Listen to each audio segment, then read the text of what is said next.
Welcome to Sleepless Philosophers. What if the moment that shattered a man's life was the very thing that birthed an entire philosophy? What if everything begins when everything breaks? Zeno of Citium was not born a philosopher. He was born into salt air and Mediterranean light around 334 BCE on the island of Cyprus in the coastal city of Citium. His father was a merchant, not a mystic, not a scholar, just a man who traded purple dye, papyrus scrolls, olive oil. Commerce was his world. Zeno followed.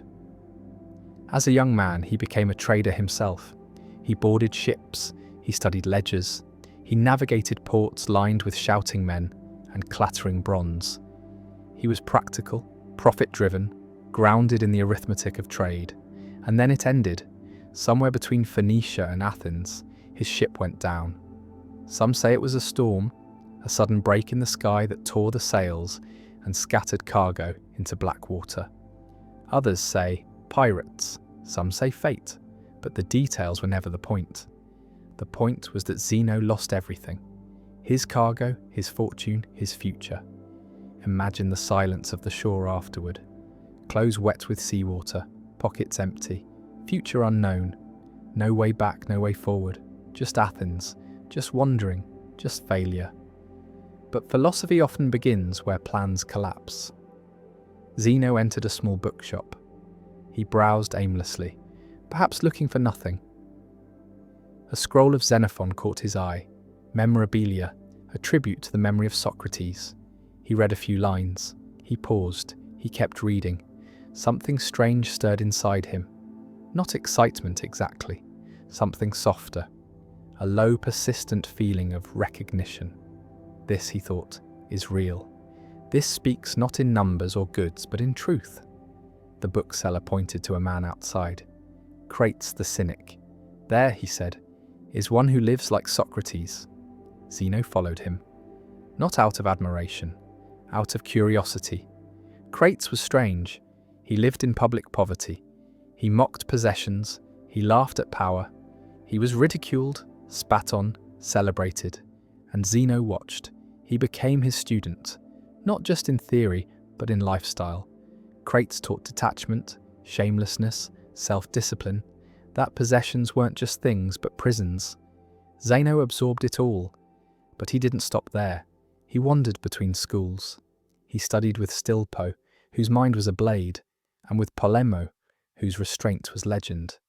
He listened to dialectics from the Megarians, who turned paradox into poetry. Slowly, Zeno stitched together a worldview, not borrowed but distilled, something he would call living according to nature. Zeno didn't open a school with marble columns or gilded scrolls. He began teaching under the painted stoa, a public colonnade where anyone could listen. No gate, no guards, no hierarchy, just a man speaking to the air. That's why they called his school the Stoics, from stoa poikile, the painted porch. There's irony in that. A philosophy of endurance, restraint, serenity, named not for some profound principle, but for the location of its speaker.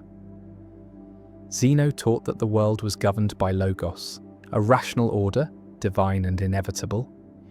Everything happens as it must. Fire burns, water flows, men live, err and die. To resist this order is madness. To accept it is peace. His ethics were simple but not easy. Do not crave what is beyond control. Do not fear what is destined. Practice virtue, for it is the only true good. Wealth, health, even life itself, these are indifferent. The wise man, said Zeno, is unmoved by pleasure or pain. He is not cold but clear, not passive but principled. He controls only what he can. His judgments, his choices, his response. Everything else is wind and weather.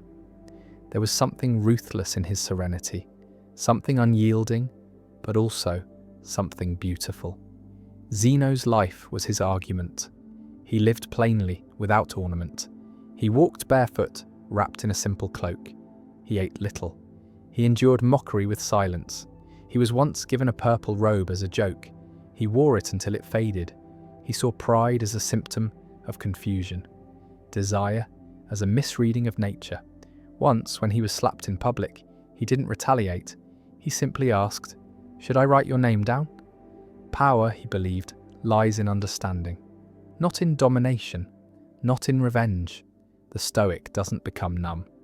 He becomes free, free from illusion, free from confusion, free from the endless trembling of wanting and fearing. There's a kind of nobility in that, but also a kind of loneliness. The Stoic path isn't crowded, it's quiet, stark, stripped of excuses. Some say Zeno was too severe, that he turned life into a discipline rather than a joy, but others saw in him something rare: consistency, a man who practiced exactly what he preached. The philosopher Cleanthes once said that Zeno never stumbled, never faltered, never contradicted himself. He simply was, a clear shape in a foggy world. And perhaps that's the real legacy of Stoicism. Not a collection of doctrines, but a way of being that is so precise, so steady, it becomes unsettling. In a world built on chaos, to be unmoved is to seem unnatural. Zeno died in his old age, not of illness, but by choice. After tripping and injuring his foot, he quoted a line from Sophocles: "I come of my own accord. Why call me?" Then he held his breath and died. Calmly, deliberately, as if death were just one more thing to accept, one more storm to pass through without panic. Zeno lived and died as a Stoic, not as a pose, not as a performance, but as a man who lost everything and decided that nothing, no wealth, no weather, no wound, could touch his soul without permission. He showed the world what it looks like when pain is real, but panic is optional, when failure arrives but dignity stays, when the waves come but the mind remains still. They say the Stoics believed in suppression, that they muted emotion, that they trained themselves to feel nothing at all. But that is a misunderstanding. Zeno did not teach people to become statues. He taught them to become fire, quiet fire, steady fire, a fire that does not flinch in the wind. The Stoics did not deny emotion. They studied it. They dissected it. They named it for what it was, a disturbance of judgment, a fog that settles on the mind. And then they asked, what if that fog could be cleared? What if clarity was strength?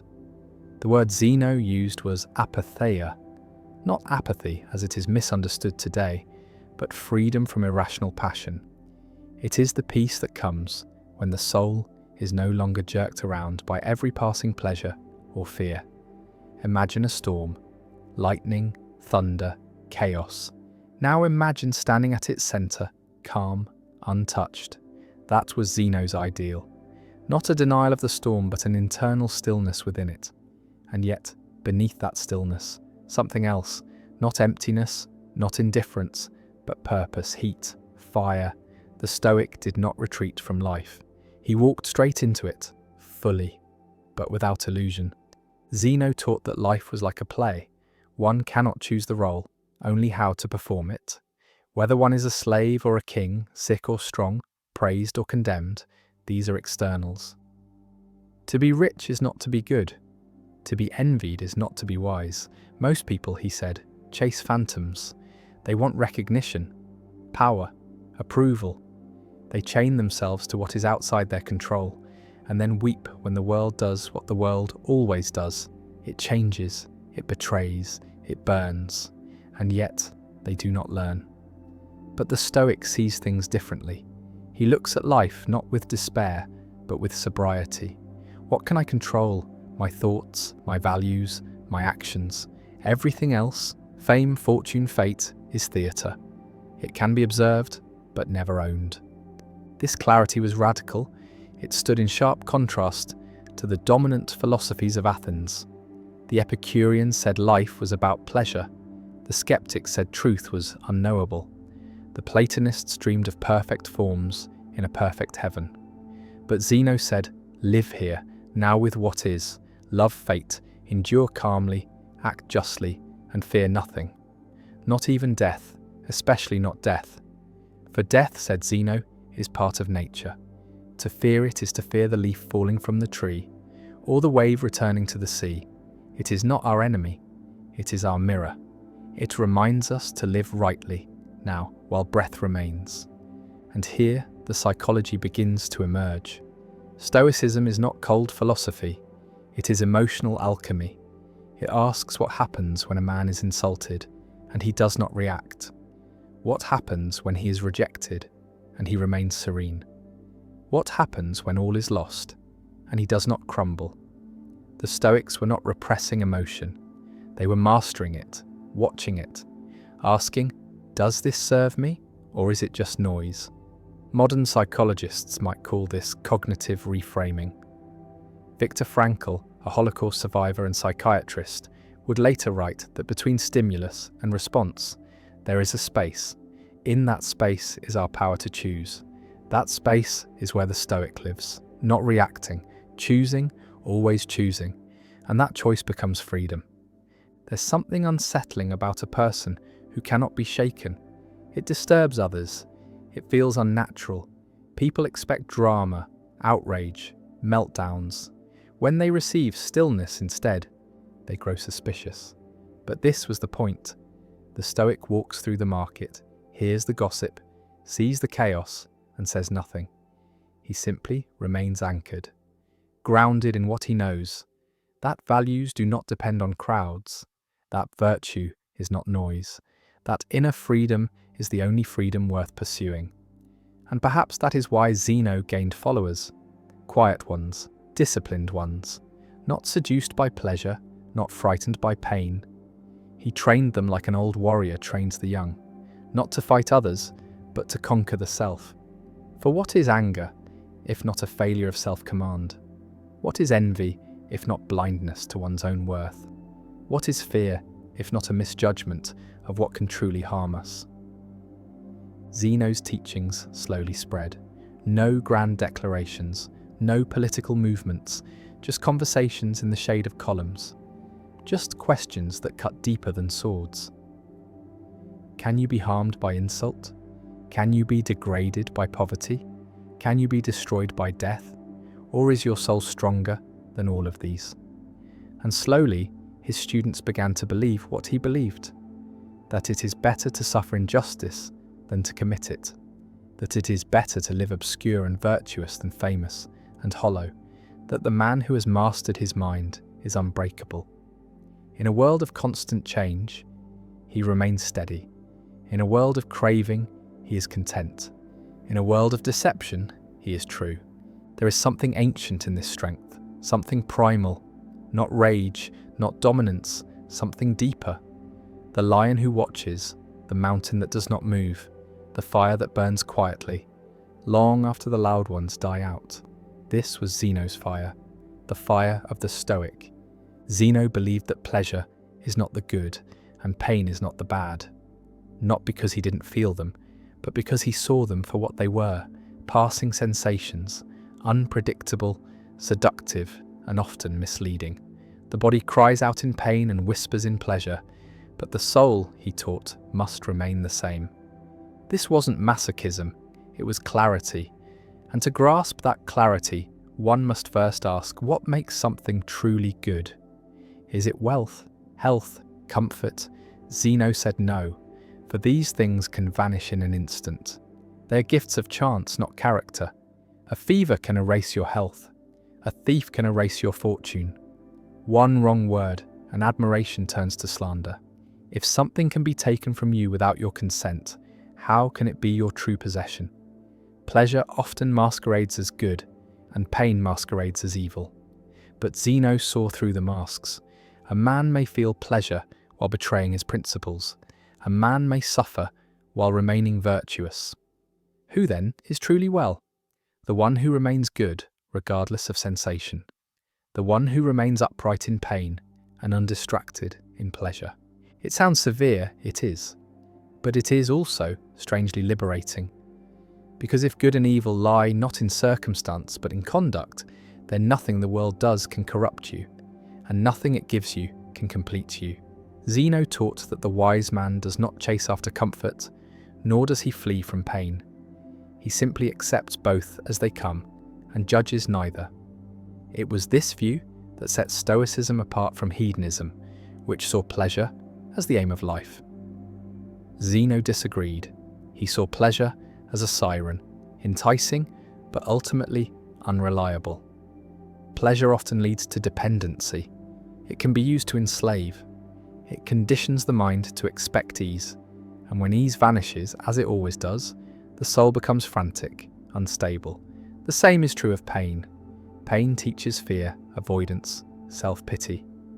But to the Stoic, pain is simply a signal, not a verdict, not a judgment, just information. And the soul must not react as if it is doom. There's a strange strength in that kind of detachment. It unnerves those who live by craving, who rely on wine to sleep, who demand praise to feel secure, who are undone by rejection, insult, silence. Zeno did not live that way. He taught his students to build their fortress within, to rely only on what cannot be taken: courage, justice, temperance, wisdom. These were the true goods, and they could exist equally in a palace or a prison. Marcus Aurelius, who would later embrace Stoicism as Emperor of Rome, echoed this when he wrote, "Choose not to be harmed, and you won't be." The mind, he believed, could turn every trial into fuel, every insult into practice, every failure into refinement. Zeno laid the foundation for that thought, not with speeches, but with how he lived, quietly, firmly, with full attention to the things he could control, and complete indifference to what he could not.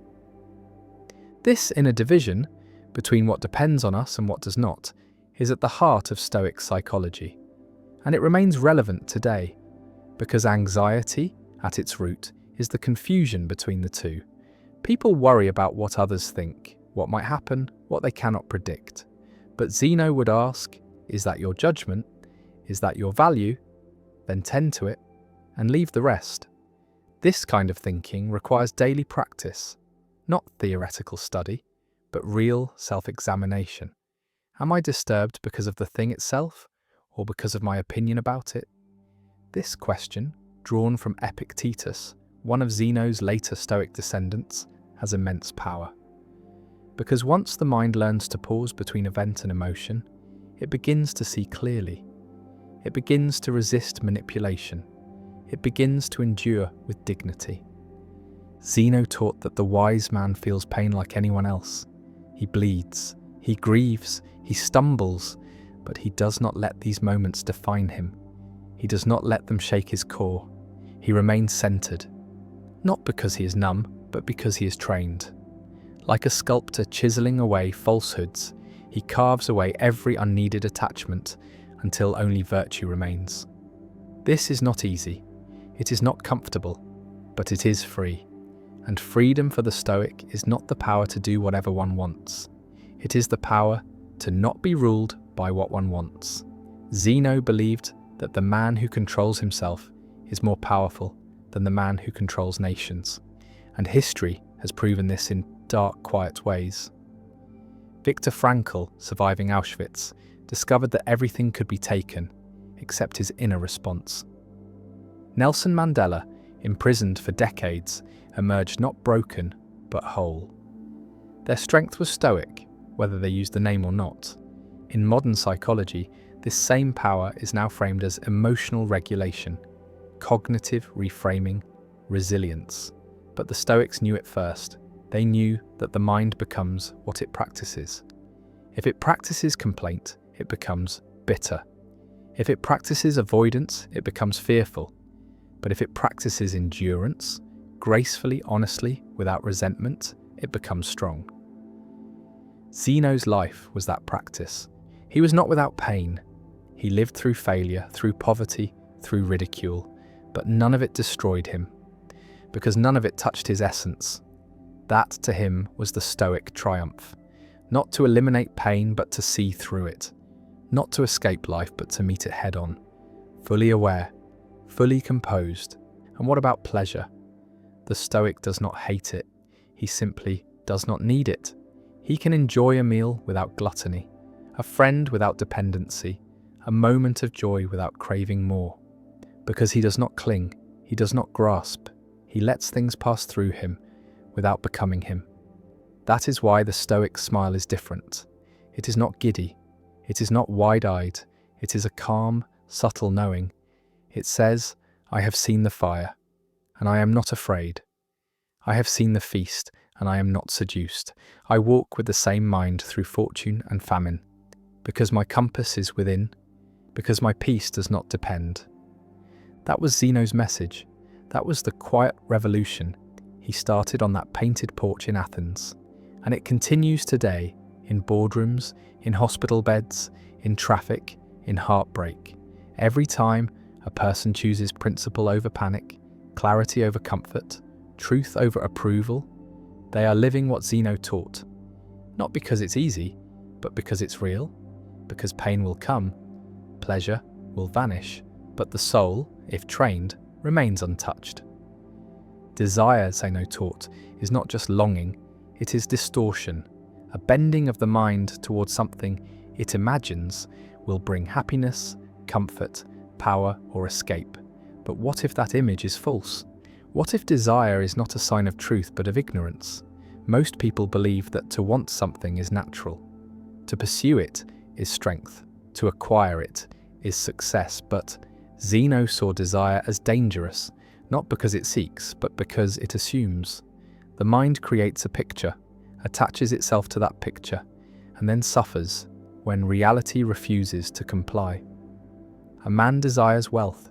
He imagines peace, respect, admiration. But wealth comes with anxiety, envy, and burden. A woman desires love. She imagines safety, joy, completion. But the relationship brings conflict, insecurity, and loss. The desire promised one thing and delivered another. This is not rare, it is the rule. Desire often paints paradise and delivers confusion. Zeno did not tell people to kill their desires with violence. He taught them to examine their desires with calm suspicion. Is this in my control? Is this rooted in nature or fantasy? Does it make me freer or more dependent? These are not easy questions. They threaten the stories people tell themselves. But the Stoic is not here to feel good. He is here to live clearly. And clarity begins with the discipline of desire. Not denial, discipline. They are not the same. Denial is repression. It pushes feeling down until it erupts in other ways. Discipline is awareness. It sees through the seduction and chooses alignment with reality instead. It is not cold, but clean. Zeno taught that the wise man wants what he has, not in a superficial, self-congratulatory way, but deeply, habitually, rationally. Because to want what is outside one's control is to surrender power. It is to allow mood to be governed by luck, behavior by impulse, peace by chance. The Stoic way is not to kill desire, but to educate it, to teach it where real value lies. And that value lies not in things, but in character, not in gain, but in virtue. This idea echoes through history. In Buddhism, desire is the root of suffering. In Christianity, temptation corrupts the soul. In modern psychology, compulsive desire is linked to addiction, burnout, discontent. But Zeno approached it not as doctrine, but as practice. The mind, he taught, can be trained. Just as a muscle is strengthened through resistance, so the will is sharpened through choosing the right desire over the easy one. This is why Stoicism is often mistaken for pessimism. It talks often of hardship, of death, of loss, but it is not grim, it is prepared for life as it is, not as one wishes it to be. And in that preparation, there is power, there is even joy. Because to be free from foolish desire is not to be empty, it is to be available, to be capable of delight without dependence, to be ready for action without clinging to outcomes. In this way, Stoicism is deeply practical. Zeno didn't retreat to the mountains. He taught in the heart of the city.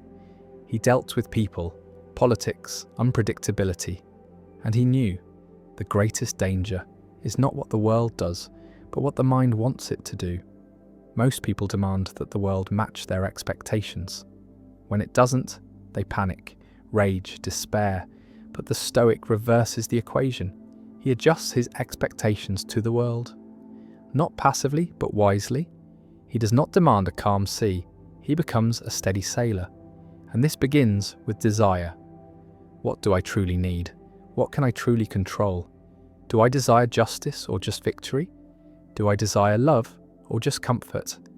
Do I desire wisdom or just validation? Zeno insisted that the mind must confront these questions daily, because unchecked desire does not just mislead, it multiplies. It expands until it consumes the self. The Stoics believed this was the source of tyranny, not politics but psychology. The tyrant is not the one with power, but the one who needs power to feel whole. That need becomes addiction. That addiction becomes cruelty. But even in ordinary life, the logic is the same. The person who cannot be happy without control is a prisoner. The person who must have praise is a puppet. The person who craves more, always more, is already empty. Zeno's cure was not retreat, it was refinement. Identify the desire, question it, strip it of its illusions, reduce it to its source, and then choose, consciously, repeatedly, until desire becomes tool, not master. This is not easy work, but it is essential, because unchecked desire is the root of manipulation. The one who knows what you want can use you. Politicians, marketers, lovers, even friends. The more predictable your desires, the more controllable your behavior. The Stoic therefore must be unpredictable to the world, but fully known to himself. He must want only what depends on him, nothing else. This makes him dangerous to tyrants, useless to advertisers, and often misunderstood by peers. But it makes him free. And freedom is not the absence of hardship. It is the absence of servitude. Zeno taught that no man is free who is ruled by what he wants. This includes even the desire for virtue, if it becomes obsessive. The Stoic must want the right thing, in the right way, at the right time. Not with greed but with grace, not with force but with flow. That is why Stoicism is not rigid. It bends with nature. It responds, adapts, adjusts, but it never betrays itself. Because the only true desire worth holding is the desire to be just, wise, brave, and self-controlled. Everything else is optional. Zeno's own life was proof. He lived without riches, without titles, without fame. He taught in public, walked barefoot, ate plainly, not to impress, but to prove it could be done, to prove that happiness and simplicity were not enemies, that strength and softness were not contradictions, and that desire, once examined, can become clarity. The world today is flooded with stimulation, notifications, headlines, ads, promises, threats. Each one is designed to awaken desire, to create craving, to manufacture urgency. But Zeno would sit in that noise and remain still. He would look at the glittering prize, then ask, is this in accordance with nature? Is this worthy of my mind? Is this necessary for my peace? If not, he would let it pass. No bitterness, no drama, just stillness. That stillness is not emptiness. It is presence. It is the clarity that comes when the fog of false desire lifts. And in that clarity, the Stoic walks freely, not because he has nothing, but because nothing has him. To the untrained mind, indifference feels like apathy, like the absence of care or emotion. But to Zeno, indifference was not the absence of value, it was the clarification of it. He divided all things into three categories: good, bad, and indifferent. Virtue was the only good, vice was the only bad. Everything else, wealth, health, reputation, pleasure, pain, even death, was indifferent. Not because they didn't affect the body or the circumstances of life, but because they didn't touch the soul. They did not make a man better or worse in his essence. And if something cannot affect the soul, it is not truly good or truly bad. It is merely preferred or dispreferred. A broken leg is painful, yes, but it is not evil. A gold coin is useful, yes, but it is not good. Most people confuse usefulness with virtue and discomfort with wickedness. They praise what glitters and fear what hurts. But Zeno asked, does it make you more just, more wise, more self-controlled? If not, then it is indifferent. The wise man prefers health, but is not broken by illness. He prefers safety, but is not undone by danger. He prefers friendship, but is not ruined by solitude. This seems cold. It is not. It is precise. It is surgical. Indifference does not mean nothing matters. It means only the right things matter. And that distinction is the cornerstone of Stoic peace. For when a man learns to call things by their proper name, he becomes untouchable in a world of confusion. He walks through storms with calm, not because he is numb, but because he sees clearly. He knows that the universe will do as it pleases, that people will insult, betray, applaud, forget, that the body will age, ache, falter, that governments will fall, that fires will take what they take. But none of this touches the one thing that is his alone, his character. Zeno did not invent this view. He inherited it, refined it. Socrates lived it when he drank the hemlock. Cato embodied it when he took his own life, rather than submit to Caesar. Viktor Frankl found it in the camps when he realized that between what happens and how we respond, there is always a space. And in that space is the only thing that can never be taken: choice. Choice is the soul's power, and it only functions well when it is not cluttered by confusion. This is why the Stoics trained themselves to distinguish between appearance and essence. It looks like misfortune, but is it? It looks like victory, but is it? They examined everything, especially praise, especially success, because those things are the most deceptive. Praise can enslave more than criticism. Success can weaken more than failure, because they seduce. They whisper, "You are special, you are invincible, you are better." And the mind, if untrained, believes it. It clings to reputation like a raft, but the sea always changes. One moment the crowd cheers, the next it turns. The Stoic does not ride the waves of public opinion. He stands like a lighthouse. Zeno was mocked often for his discipline, for his bluntness, for his lack of polish, but he remained unmoved. Not because he didn't feel, but because he didn't attach. He knew that praise and blame are indifferent, that they do not change who he is. They only reveal who others are. This is the power of indifference. It is not passivity.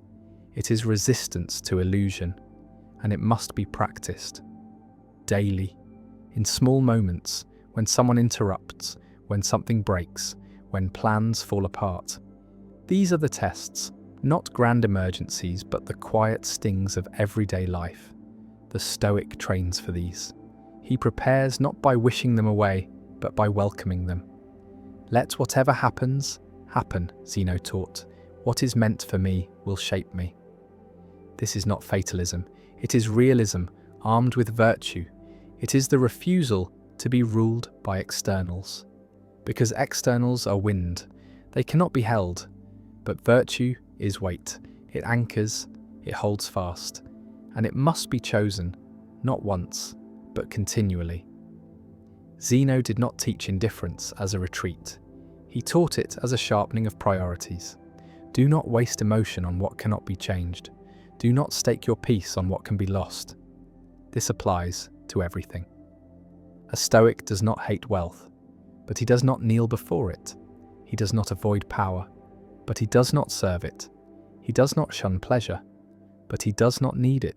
His joy comes not from the world behaving well, but from himself behaving well. And that is the most radical kind of joy there is. It is quiet, self-contained, unconditional. It does not spike with good news or collapse with bad.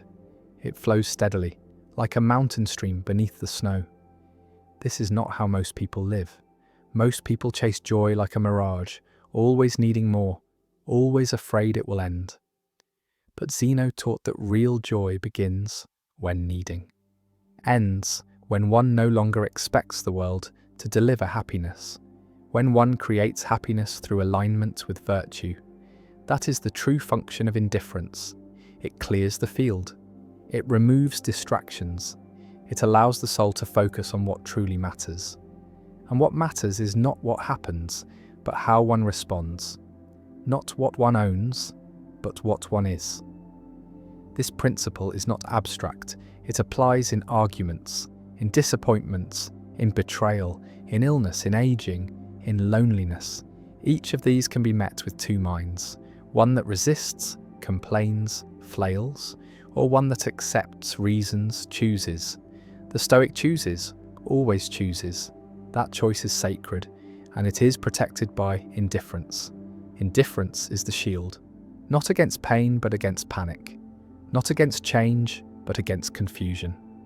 Zeno's students learn to wear that shield with quiet strength, not as armor against the world, but as alignment with it, because nature does not owe comfort, it offers flow, and the wise man does not demand that the river stop, he learns to swim. That is the meaning of indifference, not withdrawal, but wisdom, not detachment, but depth, to stand inside the storm and not become it, to hold the pain and not be defined by it, to see the illusion and not chase it. That is indifference, that is freedom. Control, that word pulses through the core of Stoicism like a drumbeat. Not control over others, not control over nature, but control over the self. Zeno taught that this is the only real power anyone can have, and the only power worth pursuing.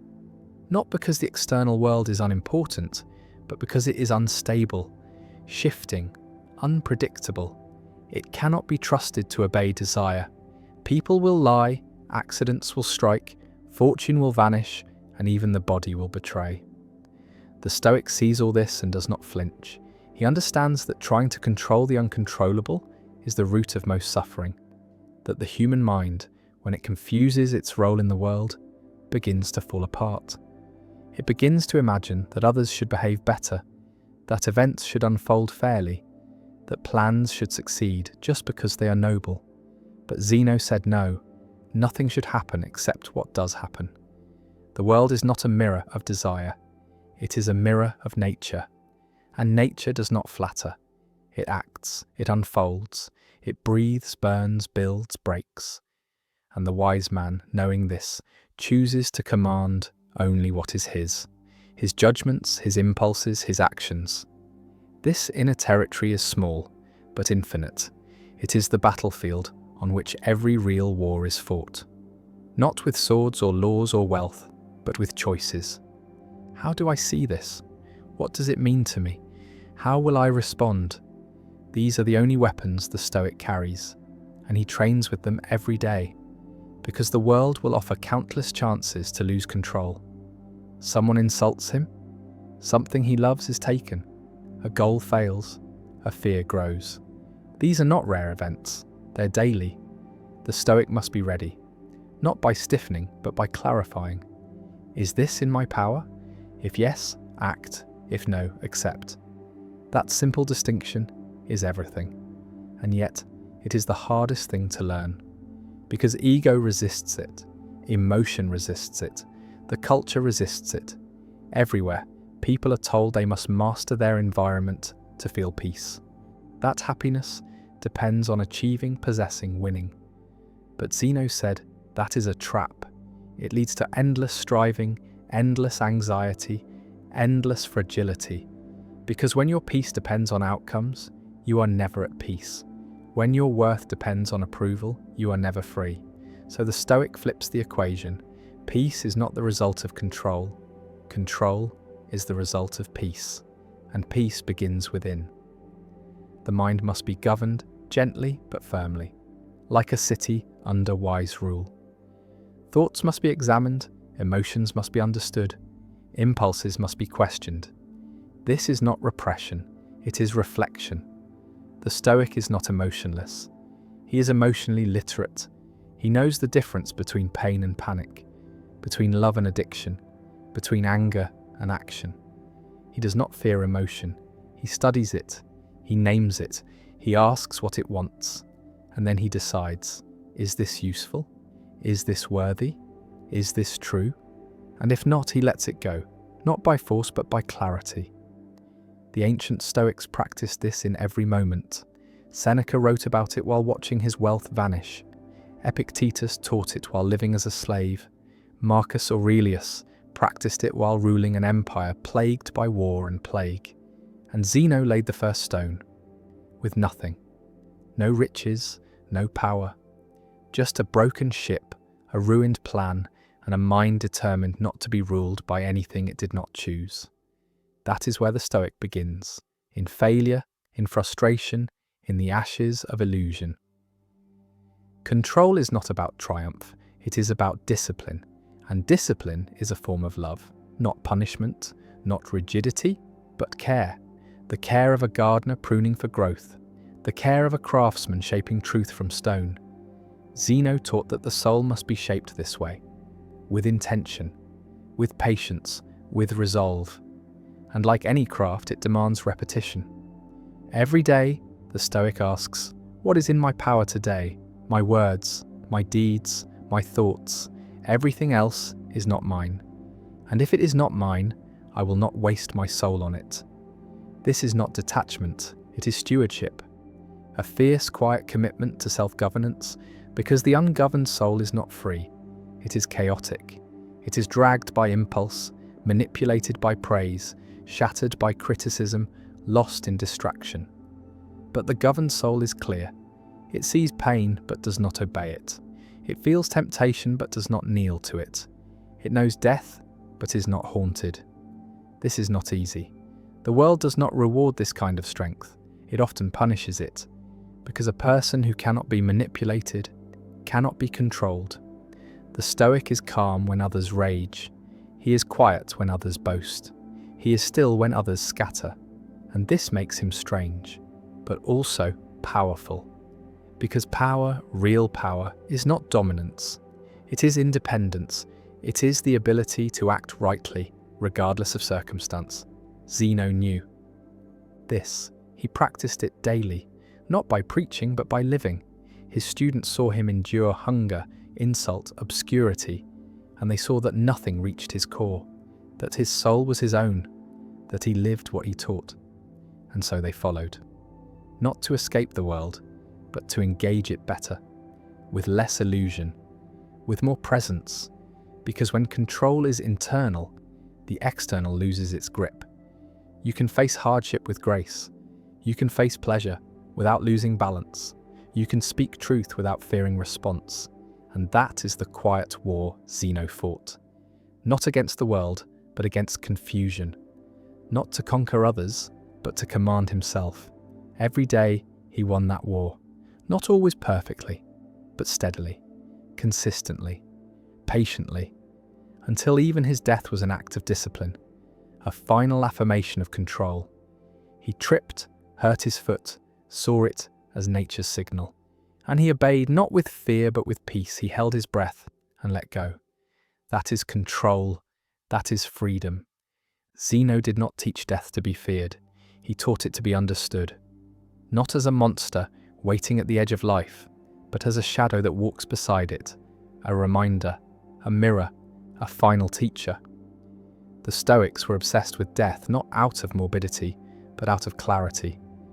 Because to remember death, truly and daily, is to strip illusion from life. It burns away the trivial. It sharpens the now. It reveals what matters. Zeno told his students that every day must be lived as if it were the last, not with panic, not with despair, but with presence, with honesty, with urgency, not the frantic kind, but the sacred kind. The kind that asks, if this moment is all I have, how should I be? What should I value? What should I let go of? These are not abstract questions, they are surgical, and they cut through the fog of distraction. People live like they will never die, and in doing so, they fail to live at all. They hoard time, waste it, fear it, beg for more of it, and never realize it is not something they own. It is something they are. Death is not the enemy. It is the scale on which all values are weighed. And Zeno held it constantly in view. He taught that to meditate on death is to become free. Free from vanity, from pettiness, from the illusion of permanence. This practice is echoed in other traditions. The samurai recited death before battle. The Stoics wrote it in journals. Memento mori, they said, remember you will die, not to frighten, to clarify. Death is not far. It is here, it is now. Every breath is one closer, every sunrise one fewer. And yet this is not cause for sorrow, it is cause for courage. Because only the one who knows he is dying can truly choose how to live. Everyone else is sleepwalking. And Zeno woke up. He saw life not as a right, but a chance. Not as a possession, but a performance. One day, the curtain would fall. And the question would not be how long it lasted, but how well it was played. Was he just? Was he brave? Was he disciplined? Was he wise? These were the only questions that mattered. Everything else, fame, wealth, applause, were props, temporary, indifferent. Death makes that obvious. Strip the titles, the possessions, the roles, and what remains? Character. That is the only thing death cannot erase, and so Zeno made that his art. Not avoiding death, but preparing for it. Not in fear, but in philosophy. He taught that every act, every thought, every choice should be worthy of the final moment. Because any act could be the last. This is not grim. It is luminous. It gives weight to the ordinary. A conversation, a walk, a silent moment. All of it becomes sacred when it could be the end. The Stoics were not melancholic. They were awakened, they laughed, they enjoyed, but never blindly, never with the illusion that the game would last forever. They loved in full awareness of loss. They built in full awareness of ruin. They lived knowing that nothing lasts, and loved more because of it. Most people avoid thinking about death. They distract themselves. They chase stimulation. They pretend. But this only feeds fear. Zeno said, face it, sit with it, study it, make it your friend. Because what you make familiar cannot control you, and what you prepare for cannot surprise you. He compared life to a festival. You do not choose when you arrive. You do not choose when you must leave. You can only choose how to behave while there. Do you cause harm? Do you act with dignity? Do you enjoy without clinging? That is the Stoic way. Life is on loan. Death is the return. There is no tragedy in this, only clarity. And with that clarity, even grief changes shape. The Stoic mourns but does not break. He weeps but does not lose himself. Because he understands that loss is part of the order, that everyone he loves is mortal. That love itself is sharpened by the knowledge that it must end. This is not coldness, it is reverence, a love made deeper by its impermanence. The philosopher Seneca, channeling Zeno's wisdom, said that death is not in the future, it is happening now, every hour, every moment. It is the slow subtraction of breath, of opportunity, of time, so waste none of it. Zeno embodied this. He chose death not as an escape, but as a punctuation, a final act of freedom. He tripped, hurt his foot, took it as a sign, and bowed out with grace. Not in bitterness, not in fear, in consent, in alignment with nature. This is the Stoic death. Not one of denial, but of readiness. The kind that says, I have lived by reason, and now I will die by it. The kind that does not beg for more time, because it has used its time well. That is the goal. To die having nothing to regret, nothing unspoken, nothing undone. Not because everything was perfect, but because every imperfection was met with virtue. Every moment was lived awake. This is why Zeno taught dying every day. Not literally, spiritually. To practice letting go. To practice seeing what truly matters. To live each day as if borrowed. Because it is. That mindset changes everything. Suddenly arguments lose their fire. Envy dissolves. Greed looks absurd. And what remains is something quiet. Something strong. Something still. That is the Stoic soul. forged in the fire of mortality, burned clean of illusion, ready for the end, because it has lived with the end in mind all along. This is not some ancient fantasy.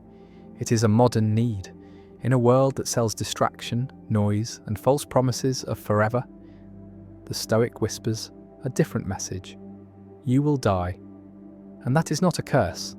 It is a compass. Follow it well. Zeno walked through the crowded streets of Athens with the same quiet step. Whether the sky was kind or cruel, whether the crowds adored him or whispered behind his back, whether his body ached or moved easily. And this stillness, this unshakable centre, was not weakness or detachment. It was power, the kind of power that does not need to announce itself, does not crave applause or explanation, the kind of power that lives beneath the noise like deep water beneath a storm, unmoved even as the surface shatters. And he taught this stillness, not through sermons or spectacle, but through presence, through being the kind of man others could not provoke, could not shake, could not bait into frenzy or despair, because he had already stepped away from the games that most people live by. The games of more, of better, of faster, of look at me. And in that stepping away he found something deeper, not silence as absence, but silence as fullness, as space to see clearly, space to choose wisely, space to become who one actually is beneath the masks of habit and reaction. And this was perhaps the most unsettling thing about Zeno, not that he taught philosophy, but that he lived it so plainly, so stubbornly, that his life became a mirror in which others saw their own noise, their own twitching need to be right, to be liked, to be safe. And the mirror was uncomfortable because stillness is not normal, not in a world trained to reward motion, opinion, and urgency. But Zeno knew what most still do not, that the loudest voice in the room is often the most afraid, that speed is often a disguise for avoidance, and that beneath most activity is an ache for something no movement can satisfy, a restlessness, not of the body, but of the soul. And so he practiced this radical stillness, not as a trick, but as a return to what is always there when the chatter ends, when the need to win fades, when the arguments go quiet. Not numbness, but clarity, not apathy, but alignment. And he trained this stillness like a discipline, like a muscle, because it does not come naturally, not in a mind addicted to reaction, to approval, to outrage.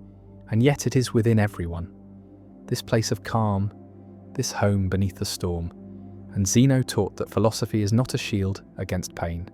It is a way to meet pain without panic, to see insult without swallowing it, to face change without drowning in it. And stillness is what makes this possible, not because it protects from feeling, but because it allows feeling to pass through without distorting the soul. Like wind through branches, like rain across glass, leaving no stain, no scar, just movement observed and allowed. And in this way, stillness becomes a form of sight, a way to notice what others miss, because most people are too loud to hear, too fast to see, too full to receive, and yet they suffer endlessly, because they are never home in themselves, always elsewhere, in the next task, the next fix, the next echo of applause.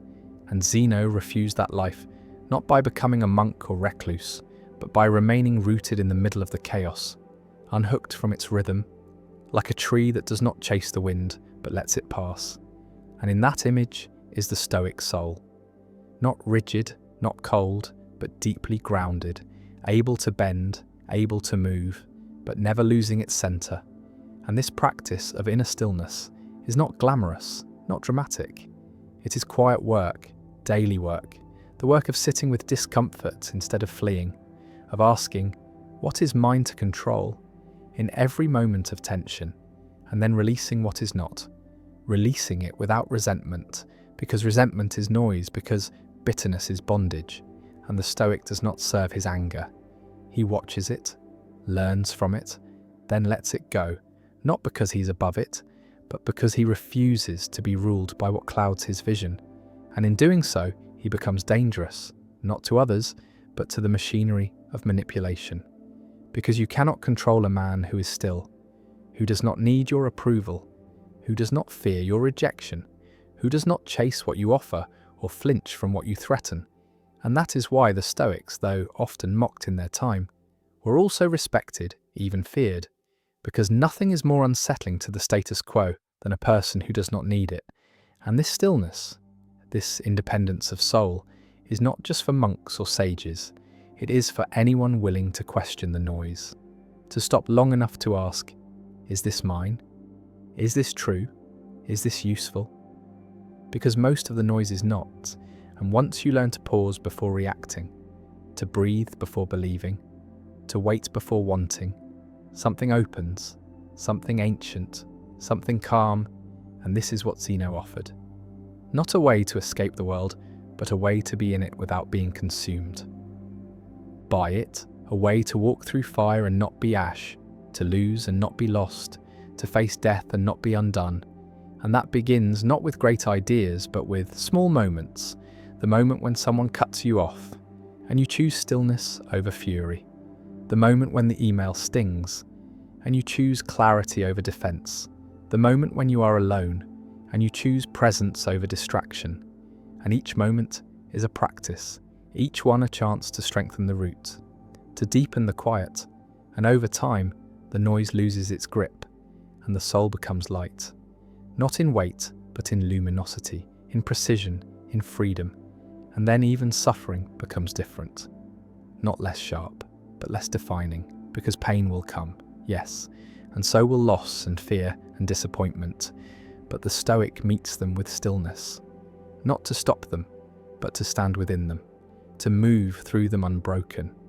And this is the true gift of the philosophy Zeno taught, that when the world becomes loud and life becomes cruel, and nothing goes to plan, the soul can still be still, can still be free, not by chance, but by practice, not by numbing, but by knowing.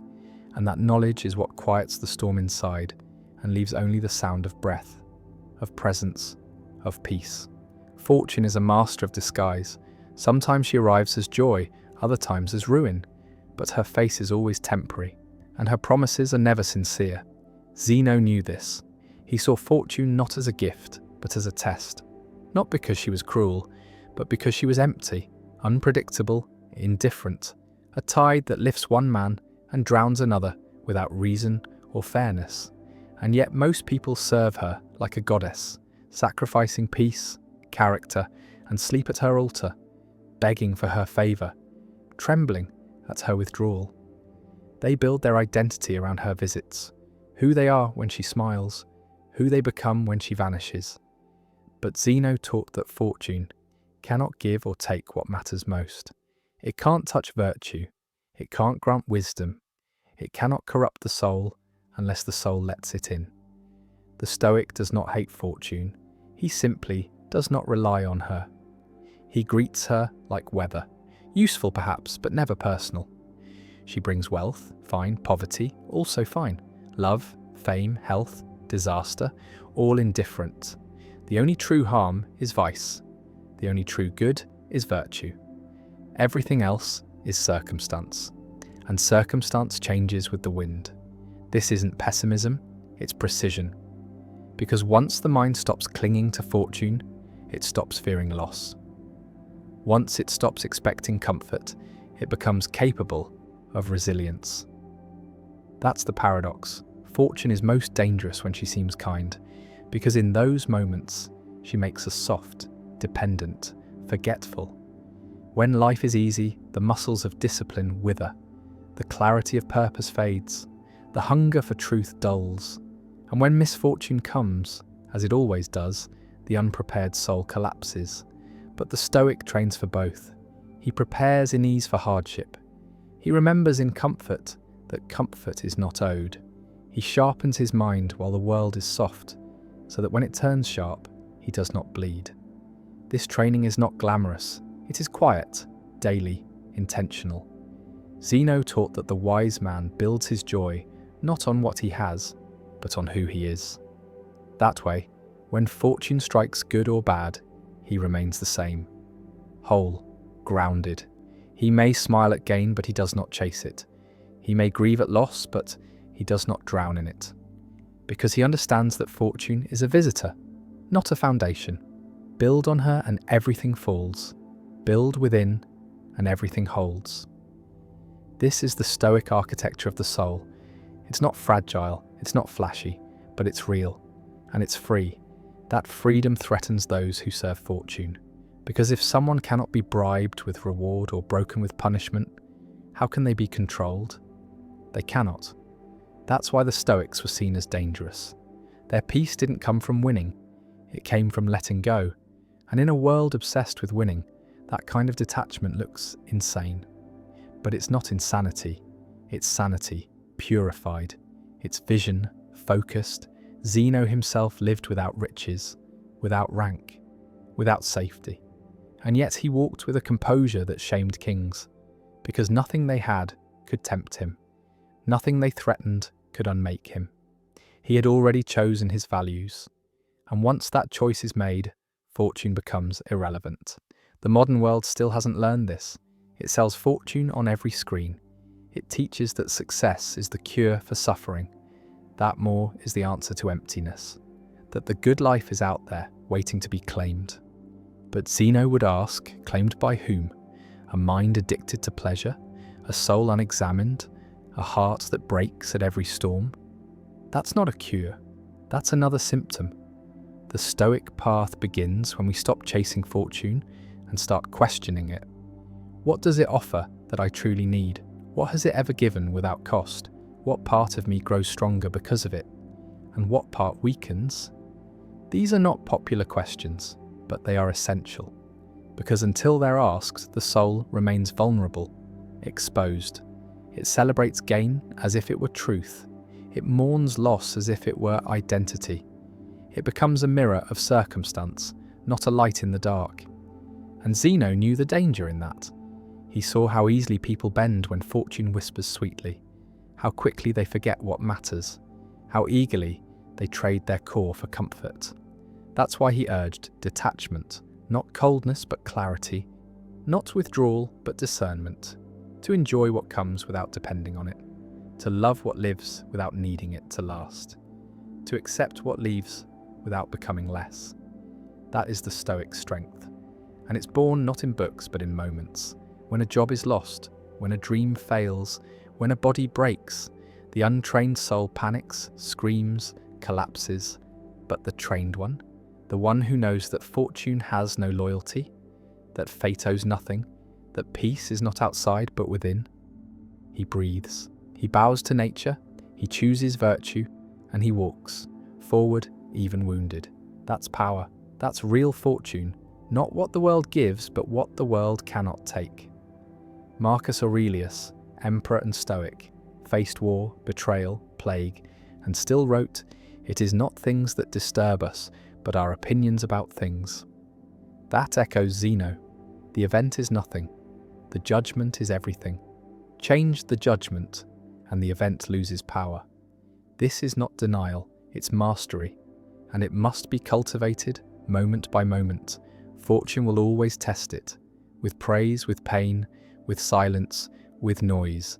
But the Stoic welcomes the test. He trains for it, because he knows a life untested is a life unproven, and nothing proves the soul like loss. So he loses and learns. He gains and guards against softness. He stands not because he's invincible, but because he's aligned. His peace is not a reaction, it's a choice, and choice is the only real wealth. That's what Zeno taught.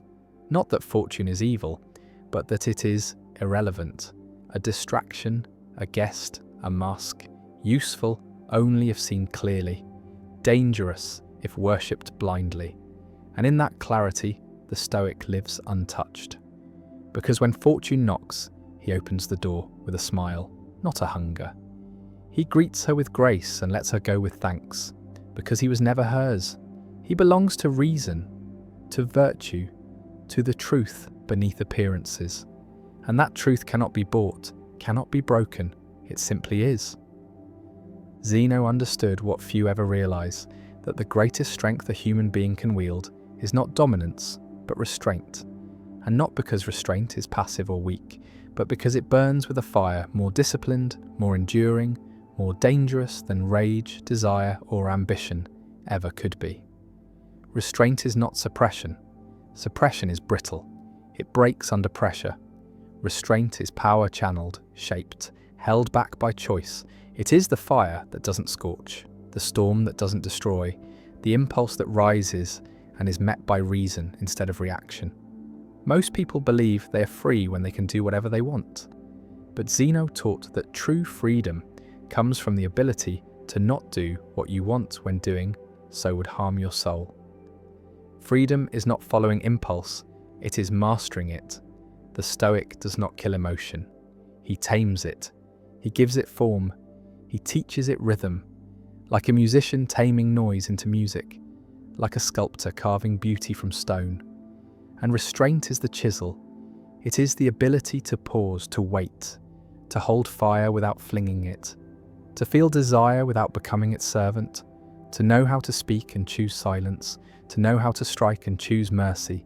This is not natural.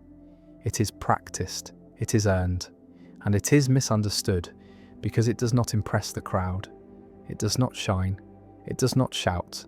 It is quiet, invisible, but beneath the surface, it changes everything. Zeno saw this in himself. He was not born calm, he built calm, he trained for it.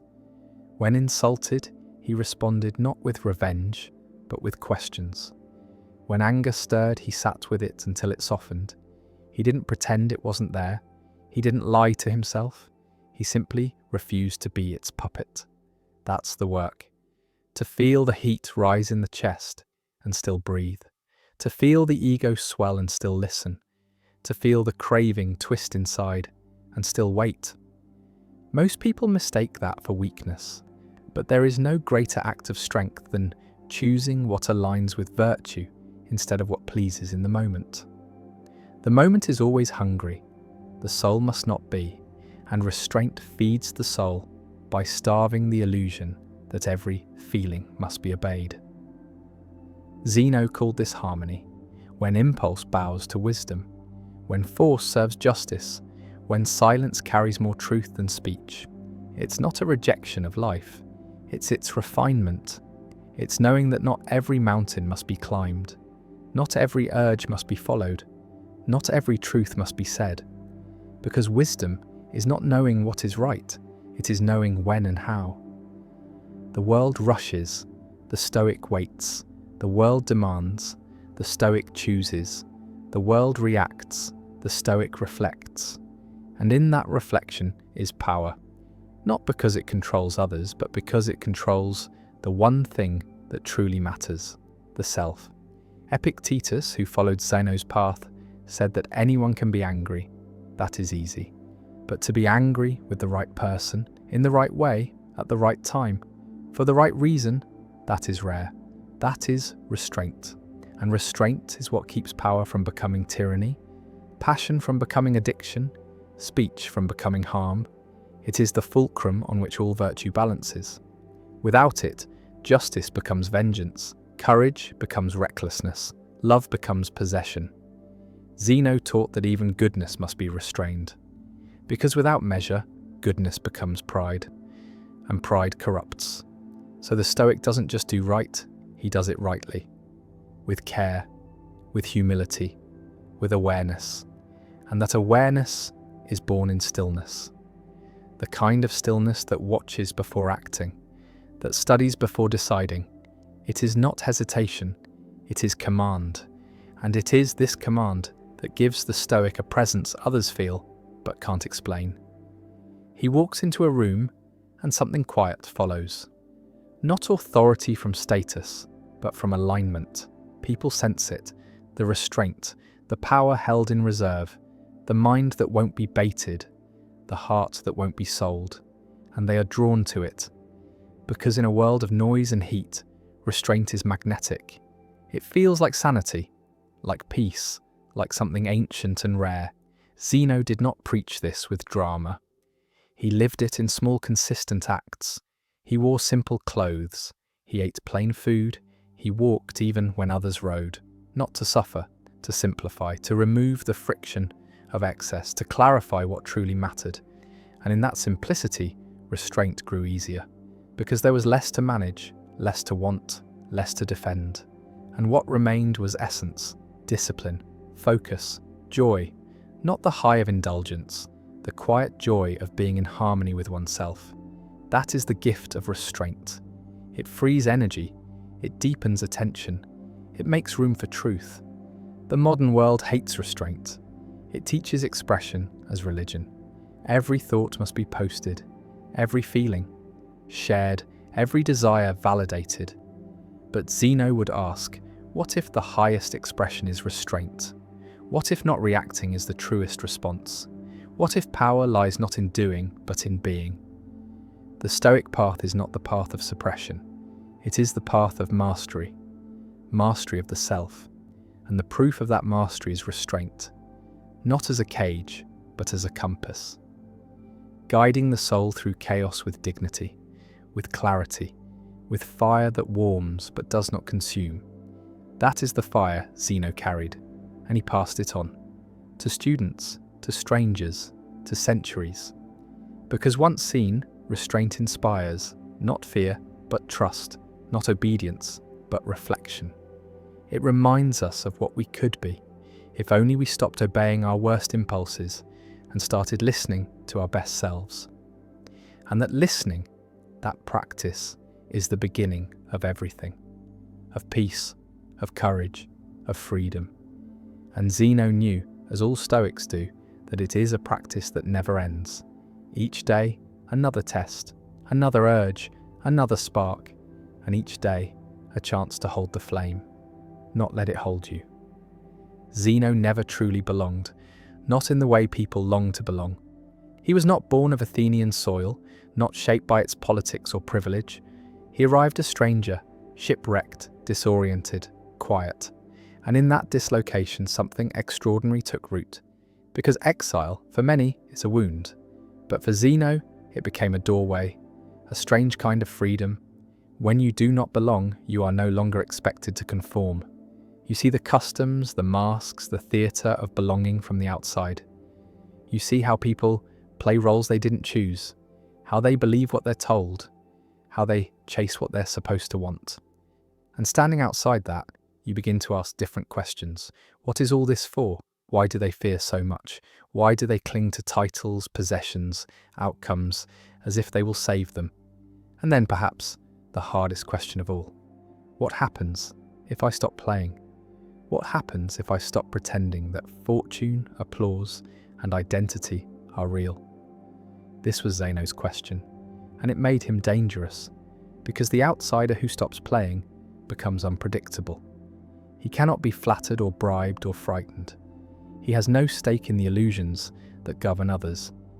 And yet he is not bitter, not cynical, he is simply free. And that freedom, that rare, unsettling presence, is what drew people to Zeno. Not charisma, not charm, but something deeper. A stillness, a clarity, a strange warmth that came from knowing who he was, even when he didn't fit, especially when he didn't fit. The Stoics all carried this outsider quality. Socrates, who walked barefoot through Athens, asking questions that shattered certainty. Epictetus, born a slave, teaching the freedom of inner command. Marcus Aurelius, an emperor who wrote philosophy in secret while surrounded by power, war, and decay. And Zeno, the shipwrecked merchant turned sage, who built a school not of privilege, but of principle. Their philosophy did not rise from comfort. It rose from discomfort, from dislocation, from the quiet ache of not belonging. And instead of fleeing that ache, they studied it. They lived in it. They made it a foundation. Because the outsider sees what the insider cannot. He sees the trap in belonging too tightly. He sees how the need to be accepted becomes a leash. How fear of exclusion breeds silence, dishonesty, performance, and he refuses, not out of pride, but out of reverence, for truth, for dignity, for the soul's freedom. Zeno did not crave Athens' approval. He earned its respect, slowly, reluctantly. because people sense the difference between those who perform virtue and those who embody it. And Zeno embodied it, in the way he spoke, in the way he lived, in the way he responded to insult, not with fury, but with thought. There's a story. He was once hit with a stick by a passerby. When asked why he didn't strike back, he said, "If a donkey kicked me, should I kick it in return?" This was not arrogance, it was alignment. A man who knows who he is does not need to win the approval of the ignorant. He does not need to convince or punish. He simply lives rightly. And that rightness speaks louder than argument ever could. But this path is lonely. The outsider walks alone often. He doubts, he questions, he wrestles with the silence. And yet, in that solitude, something sharpens, something sacred. A self that is not borrowed, a voice that is not echoed, a path that is not inherited. This is what Zeno offered. Not just a philosophy, but a way to be free in a world designed to enslave through belonging. He taught that to live well is not to be accepted, but to be honest, not to be celebrated, but to be aligned, not to fit, but to stand. And standing, especially alone, is a kind of courage that most never taste. It is not glamorous, it is not rewarded, but it is pure, and it is rare. The Stoic does not seek the comfort of the crowd. He seeks the truth of the soul, even if it means being misunderstood, even if it means walking alone, because he understands that belonging is not the same as connection. You can belong and still be hollow. You can be surrounded and still be unseen. The Stoic chooses a deeper connection, one rooted in virtue, not in validation, one built on presence, not performance. And that choice, made over and over, becomes strength, not the strength of dominance, the strength of being untouchable where it matters most. And that is what the outsider discovers when he stops chasing belonging. He discovers himself. Not the self shaped by culture, but the one born of fire and stillness. The one who can say no when everyone says yes. Who can act rightly when everyone else is confused. Who can see clearly when others are blinded by the need to be liked. Zeno became that self. Not suddenly, not easily, but steadily. Day by day, question by question, choice by choice. And in doing so, he gave others permission to step out, to step back, to examine, to reject what doesn't fit, to become more than a product of their place. And this, perhaps, is the true Stoic revolution. Not an escape from the world, but a transformation of how one moves through it. As a quiet rebel, as a thoughtful challenger, as a calm, steady presence in a world of noise. That is the paradox of the outsider. He is never fully accepted, but he is always fully alive. Zeno never trusted certainty, not in others, not in himself, especially not in the voice that speaks quickly and loudly and calls itself truth. That voice is a liar. It speaks from fear, not wisdom. It demands the world fit neatly into categories: good and bad, right and wrong, just and unjust. But life, Zeno knew, is not neat. It is layered, twisted, moving, and certainty, the kind people wear like armor, is often nothing more than the refusal to see, to really see, not just with the eyes, but with the soul.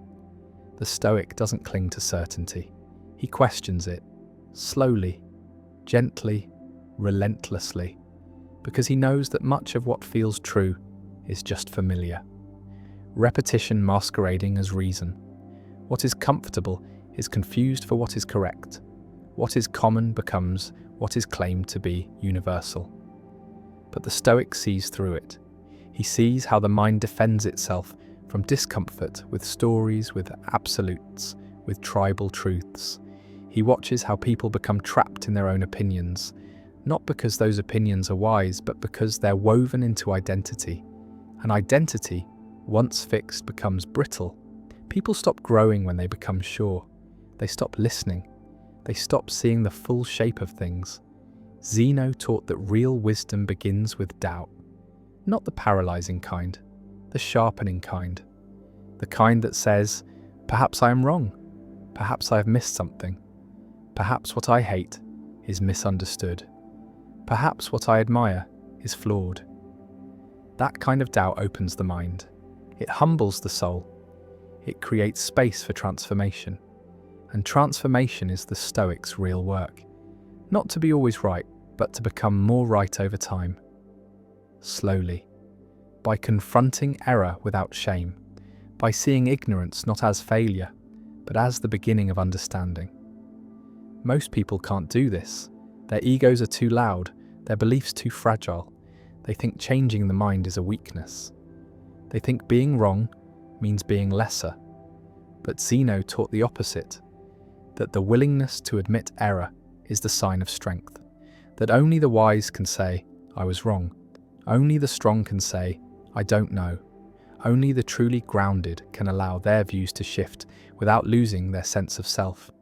Because their self is not built on opinion, it is built on principle, on virtue, on the quiet, enduring pursuit of truth. Not for victory, but for clarity. And clarity requires contradiction. It requires discomfort. It requires sitting with two competing ideas and asking, what do they reveal about each other? What do they reveal about me? That's the deeper work, and Zeno practiced it constantly. He read widely, listened deeply, chose silence over speeches, because certainty doesn't need more words. It needs more listening. It needs more stillness.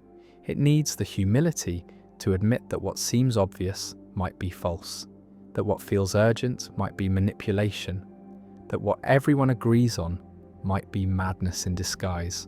The Stoic knows that history is filled with confident errors, holy wars, cures that killed, truths that enslaved.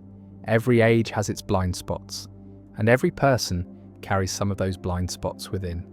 The Stoic doesn't pretend to be above this. He prepares for it. He studies his own thinking. He tracks where belief meets bias. He learns to say, maybe. And in that maybe, there is power. Not the power of domination, the power of openness, the power to see a little more, hear a little more, change a little more. It's not fast, it's not dramatic, but it is real, and it is rare. Because the world rewards certainty. The loudest voice, the strongest claim, the cleanest narrative. But Zeno rejected all that. He chose precision over passion. He chose questions over slogans. He chose the slow grind of intellectual honesty over the cheap high of being right. And that choice made him dangerous. Because you cannot control a man who is not afraid to be wrong. You cannot manipulate a man who does not need certainty to feel whole. You cannot silence a man whose identity is not built on being agreed with. That is the Stoic freedom. The freedom to change, to learn, to evolve, without losing dignity, without losing purpose, without losing self-respect. Because the self is not a fixed thing, it is a process, and the Stoic walks that process every day, listening, asking, refining. Zeno taught this through practice, through presence. He did not shout others down. He invited them in, not to debate, but to explore. What do you mean by that? How do you know it's true? What if the opposites were also valid? This was not trickery. It was philosophy at its best. Not the love of winning, the love of wisdom. A wisdom that reveals itself only in the absence of pride, only in the stillness that follows after the first thought, the first reaction, the first wave of ego. That is where truth begins to speak, softly, strangely, and never completely, because truth is not a final destination. It is a path, a pursuit, a conversation that continues as long as the soul is humble enough to keep asking. That's why the Stoics journaled, not to record their certainty, but to expose their delusions, to hold a mirror to the mind, to ask daily, what did I assume? Where did I react? What could I have misunderstood? That practice repeated is transformative. It burns away arrogance. It reveals the habits of thought that shape every moment. And it teaches the greatest lesson of all, that knowing is not the same as understanding, and understanding is not the same as wisdom. Zeno knew this. and he lived it, not as a performance but as a discipline, a devotion, a way of being that says, I do not need to be certain. I need to be honest. I need to be awake. I need to be free from the chains of fixed identity. That is where real strength lives, not in the man who is always sure, but in the man who is always open.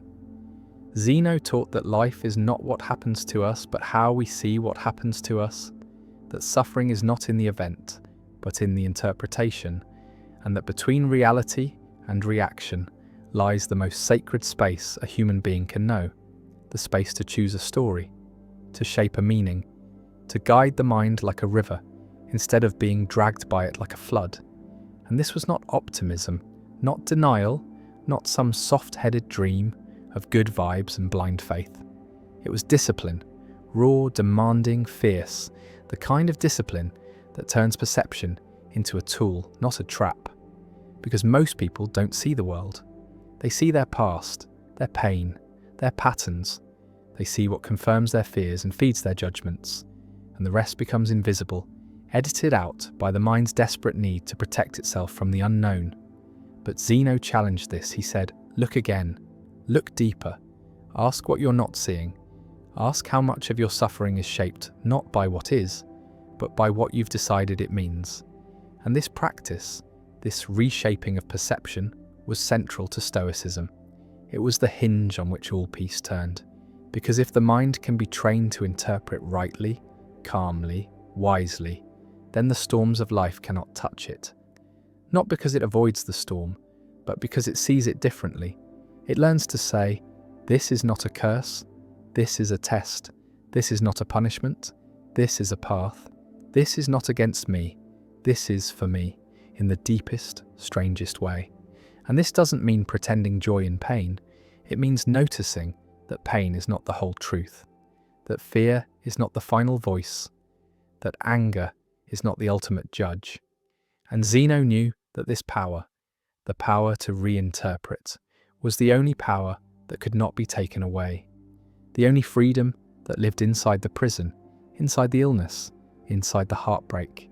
And so he trained it like a soldier, moment by moment, thought by thought, because the untrained mind runs wild, invents enemies, builds stories of doom, reacts before it observes, judges before it understands, and then believes its own illusions as if they were facts. But the Stoic slows this down. He inserts a breath between stimulus and story. He asks, is this true? Is this useful? Is this mine? And often the answer is no, because so much of what we carry isn't ours. It's inherited, absorbed, unexamined. And so much of what we suffer is built on faulty perception, on imagining slights, assuming intentions, mistaking change for danger. And Zeno's answer to this was radical responsibility. The soul must own its seeing. It must clean the lens daily. It must challenge its own assumptions, not with cruelty, but with compassion. Because every mind is wounded, and every wound bends light.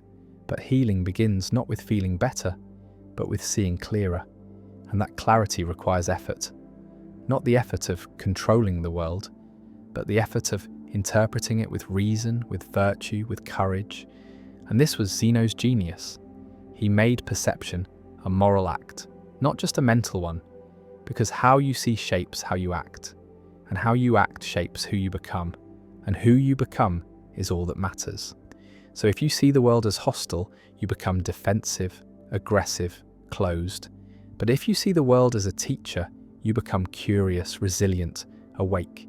And this shift is not theoretical, it's biological, measurable, in the nervous system, the breath, the gaze. When perception changes, the body changes, the posture opens, the fear softens, the energy returns. And this is not magic, it is practice, it is work, it is the art of waking up again and again and again, because the mind will slip, it will fall into old stories, old wounds. But the Stoic does not expect perfection. He expects effort, and effort is everything. Not in the way of strain, but in the way of presence, of attention, of noticing when perception narrows and choosing to expand it, to ask what else could be true, what else could be happening, What am I missing in my rush to interpret? And in that pause, the mind learns to stretch, to soften, to see the complexity it once feared. And that is the beginning of wisdom. Because wisdom is not certainty, it is capacity.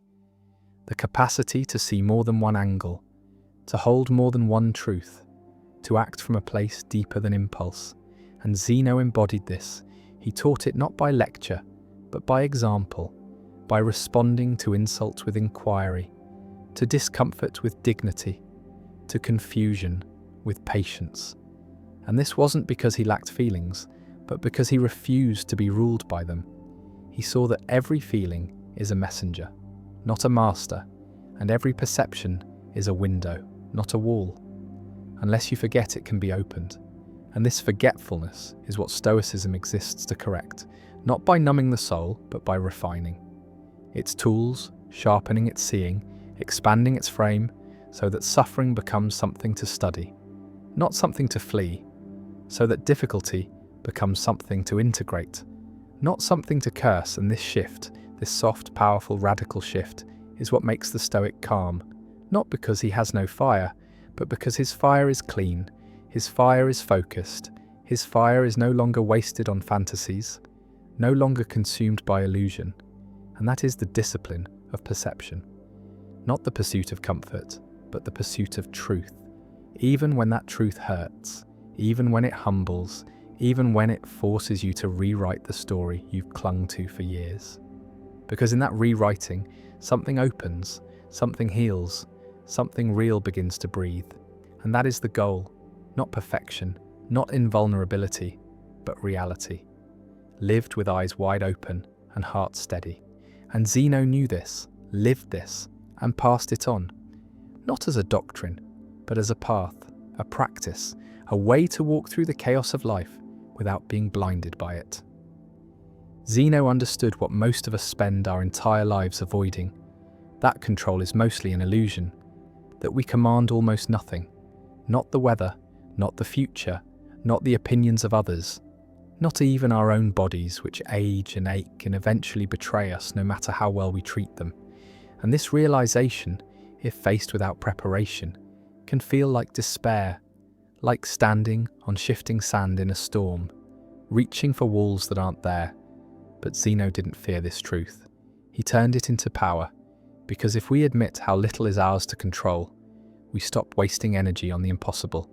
We stop shouting at the tide to turn, begging strangers to change, replaying events we can't undo, and instead we begin the only work that matters, the work within, the work of shaping our character, mastering our response, clarifying our values, guarding our peace. This was the Stoics' path, narrow but liberating, hard but clean, because when you focus only on what is truly yours, your thoughts, your choices, your actions, you become untouchable. Not in the sense of being immune to pain or loss, but in the sense that pain and loss no longer define you. They pass through, but they do not own. And that kind of sovereignty is rare. It is quiet, and it is misunderstood by a world obsessed with outcomes, applause, and control. The Stoic does not chase control. He watches it crumble with grace, and he asks only one thing: what is mine in this moment, in this breath, in this hurt? And the answer is always the same. My response that is mine, my virtue, my reason, my patience, my refusal to be dragged by forces that are not me. And this refusal is not passive, it is fierce. It is the refusal to give your peace to a traffic jam, your dignity to an insult, your attention to a lie. And it is trained, not granted. It is built, moment by moment, by catching the impulse to control what isn't yours and replacing it with the wisdom to act where you can and let go where you cannot. This was Zeno's brilliance. He didn't just write about it, he lived it. His fortune lost, his shipwreck survived, his citizenship questioned, his ideas mocked, and still he returned, still he taught, still he chose the small circle of mastery over the wide arena of chaos.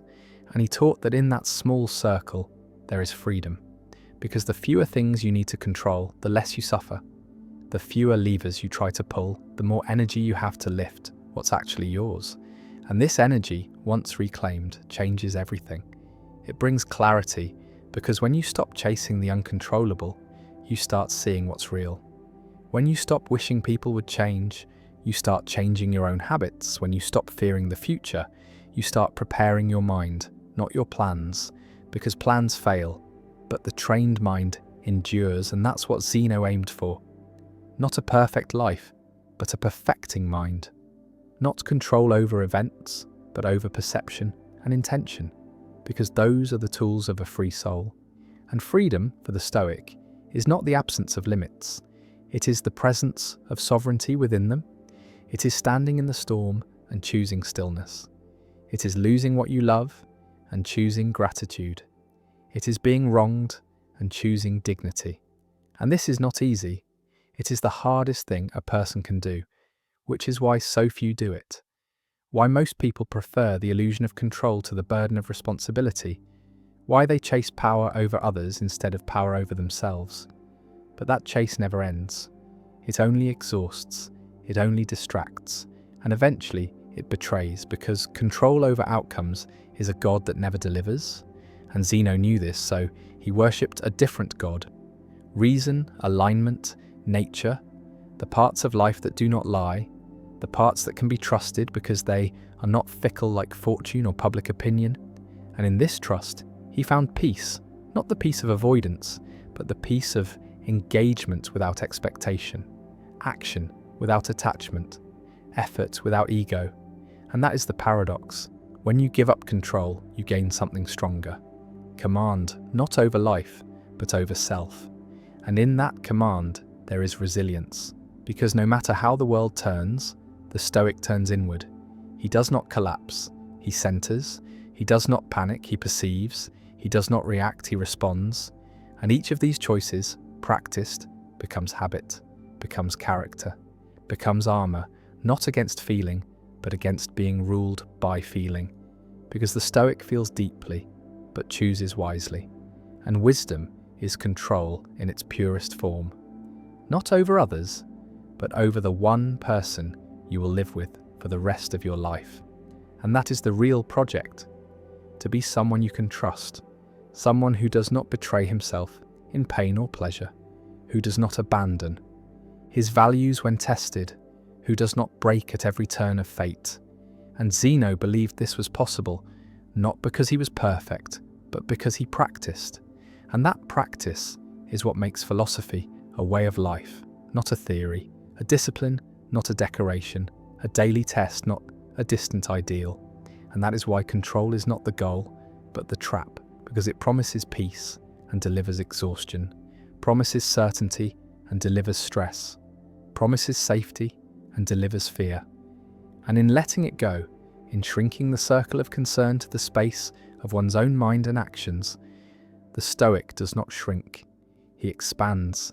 He becomes vast in clarity, light in spirit, strong in presence, and that strength is unshakable, because it is not propped up by things the world can take away. And when those things are taken, the Stoic grieves, yes, but he does not lose himself, because he was never those things to begin with.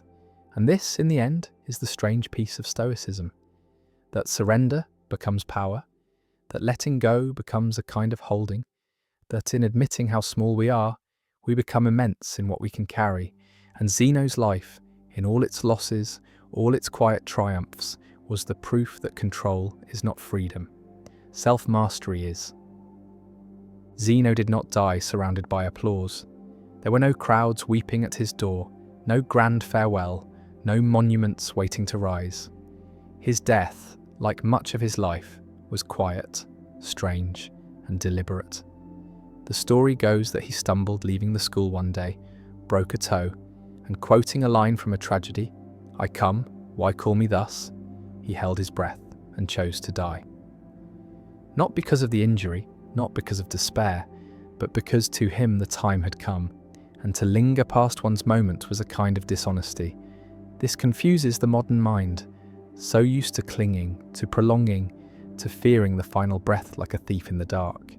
But for Zeno, death was not an enemy. It was a return, a homecoming, and to meet it calmly, willingly, without flinching, was the final act of philosophy. Because Stoicism was never just about how to live, it was also about how to die, how to let go without panic, how to face the unknown with steady eyes, how to bow to nature, even in her most silent command. And what Zeno left behind was not a shrine, not a spectacle, but a school of thought, a living lineage of minds trained in discipline, courage, and presence. He planted seeds in others, not to grow in his image, but to grow in virtue, each according to their nature. And those seeds endured. They passed through Cleanthes, Chrysippus, Epictetus, Seneca, Marcus Aurelius. They whispered through the halls of Roman palaces, through the jails of revolutionaries, through the notebooks of soldiers and monks, because Stoicism, when truly lived, does not die. It survives collapse, exile, betrayal. It survives wealth and poverty, praise and ridicule. It survives even forgetting, because it waits, quietly, in the background of every life, waiting for someone to remember what really matters. Waiting for someone to say, I cannot control this, but I can control how I respond. Waiting for someone to ask, what is mine to carry?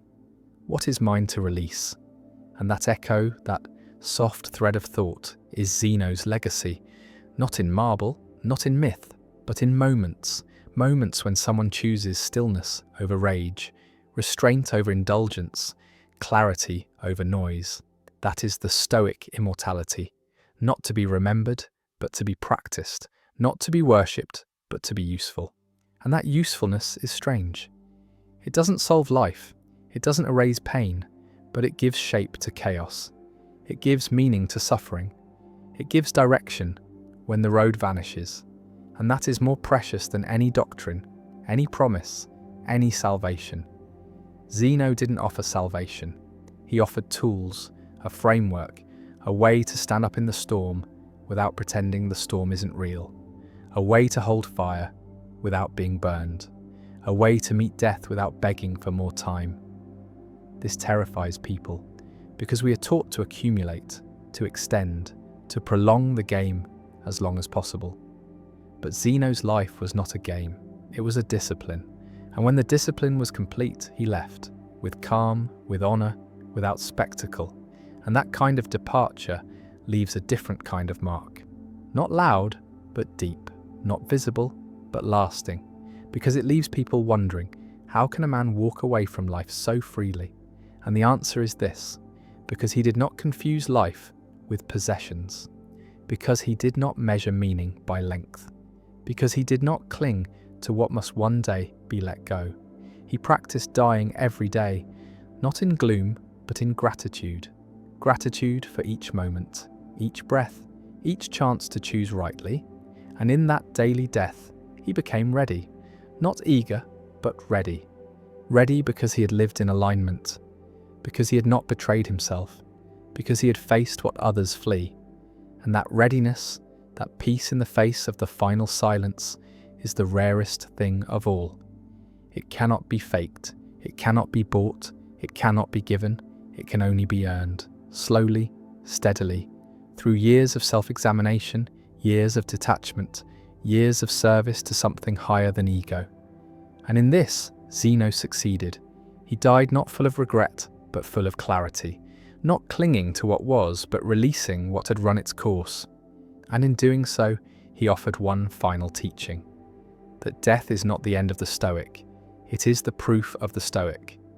The proof that his principles held under pressure, that his peace was not an accident, that his mind was his own, even at the edge. And this teaching, though simple, is devastating in its demand, because it leaves no room for illusion, no room for pretending that life is something to own, no room for building identity on things that can be lost. It asks one question only: when the end comes, will you be ready? Not ready with your affairs, ready in your soul, ready to face yourself, ready to accept what cannot be changed, ready to meet nature, not as a victim, but as a student. This is the Stoic posture, upright, unshaken, clear-eyed, and Zeno modelled it to the very end. That is why his story is told, not because he conquered, but because he surrendered without fear. Not because he rose to power, but because he rose above the need for it. Not because he lived long, but because he lived rightly.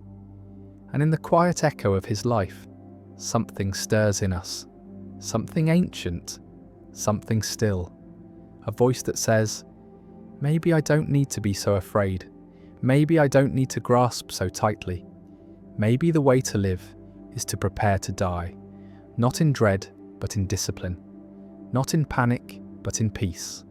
Maybe what matters is not how much time we have, but how well we spend the time we're given. Maybe Zeno was right. Maybe death, faced rightly, is not an ending. It is the final act of mastery. The earlier tale rests now in stillness, its final words sinking into the quiet like stones, into deep water, leaving only the slow ripples of thought behind. The candle's flame sways gently, and in its light, another journey begins, softer and wider, one that will drift through the great currents of philosophy, touching the ideas that have shaped the minds of centuries. No longer bound to one story, the mind will wander across 10 of the most enduring visions of wisdom, moving slowly so that each thought has time to settle like dust on an untouched shelf. Now let us speak of the first great idea, the Socratic method. It begins not with answers, but with questions, small and deliberate, placed like stones on a path to see where they lead. Socrates believed that wisdom does not arrive in the fullness of knowing, but in the humility of realizing how little is truly known. He would meet his students not with lectures, but with simple inquiries, peeling away layers of certainty to reveal the soft, uncertain core beneath. Each answer invited another question, and in this unending dance the mind was forced to see its own contradictions, to stand in the open where assumptions once sheltered it. It is a method that is less about arriving somewhere than about refining the traveller, stripping away false confidence until only the essential remains. In the glow of this idea, one begins to feel the quiet power of conversation, not as a contest to win, but as a shared search where each voice is a lantern and the road ahead is always longer than it seems. Socrates himself left no writings, trusting instead in the living exchange between minds in the way a well-placed question can echo for years inside the heart. Even now, in the silence of this night, his method remains alive, for every honest question asked without the armour of certainty is a small act of Socratic courage, a way of stepping toward truth without claiming to possess it. And perhaps this is why his voice endures, not as the keeper of answers, but as the one who teaches how to walk in their direction. The candle leans, the air shifts, and somewhere in the darkness, the next great idea waits to be called forward. Now let us turn to the next great idea, Plato's theory of forms. Imagine a world beyond sight, untouched by time, where every shape, every truth, every beauty exists in its most perfect state. Plato believed that the reality we see is only a shadow of that higher realm, that the table in front of us is but an echo of the perfect tableness that exists beyond change, beyond decay. In this vision, the physical world is a mirror clouded by imperfection, and what we call knowledge is the act of remembering what the soul has already seen before birth. He spoke of a cave where people sit chained, watching shadows on a wall, believing them to be all there is, until one escapes into the light and sees the forms directly. The journey is not easy. The eyes ache in the brightness. The heart resists the unfamiliar. And yet once truth is glimpsed, the shadows lose their hold. In the forms lies the unchanging essence of things, the perfect circle that no hand can draw, the justice that no law can fully capture, the beauty that no face can forever keep. The senses, Plato warns, can deceive. They show us many chairs, each flawed, yet through thought we can approach the single, flawless form of chairness that makes them all possible. And so the philosopher's work is to look beyond appearances, to use reason as a bridge to that higher reality, to anchor the soul in what cannot fade. It is a comforting thought that somewhere there is a place where nothing breaks, nothing dies, nothing loses its shape, that all goodness and truth are preserved whole. But it is also a demanding thought, for it asks the mind to see the world not as an end, but as a clue, a path, a whisper of something greater. In this way, every ordinary thing becomes a signpost, every imperfect moment a reminder that perfection exists elsewhere, drawing us on. And perhaps in quiet moments like this, we can almost sense it, not with the eyes, but with the still part of the soul that recognizes what it once knew. The candle burns steadily, casting its own shadows on the wall, and one wonders which world this light belongs to, the one of change or the one of forms. Perhaps both. Perhaps every flicker is an invitation to turn toward the light. Now let us speak of Aristotle's virtue ethics, a vision of the good life not built on rigid rules or fleeting pleasures, but on the cultivation of character. Aristotle saw human life as a movement toward eudaimonia, a word often softened into happiness, but more deeply meaning human flourishing, the full flowering of one's nature. This is not a state one stumbles into by fortune, but a way of living shaped by countless choices, each one forming the habits that become the soul's architecture. Virtue, to Aristotle, is the balance between extremes, the golden mean between excess and deficiency. Courage lies between recklessness and cowardice. Generosity lies between wastefulness and stinginess. Honesty lies between boastfulness and self-deprecation. These are not mathematical midpoints, but living balances, different for each person, found through experience, reflection, and the slow refining of judgment. One becomes virtuous as one learns to play an instrument, not by reading notes alone, but by practice, by the feel of the strings, by mistakes that teach the hand where to rest. It is a philosophy that respects action, for knowing the good is not enough if one does not also do the good. And yet action must be guided by reason, for virtue is no accident. It is a harmony between thought and deed, where impulse is tempered by wisdom. In Aristotle's view, the virtuous person does the right thing not through struggle, but with a kind of ease as a skilled craftsman moves through his work with steady hands. Such ease is not born of laziness, but of long effort made natural. The world in this light is not a place to endure until some better life begins, but the very field in which the soul's excellence is cultivated. Every encounter, every challenge, every moment of choice is an opportunity to strengthen the fibre of one's being, and so the good life is not defined by wealth, power, or comfort, but by the steady accumulation of virtues, until the self stands as a well-built structure, able to weather the winds of fortune without collapse.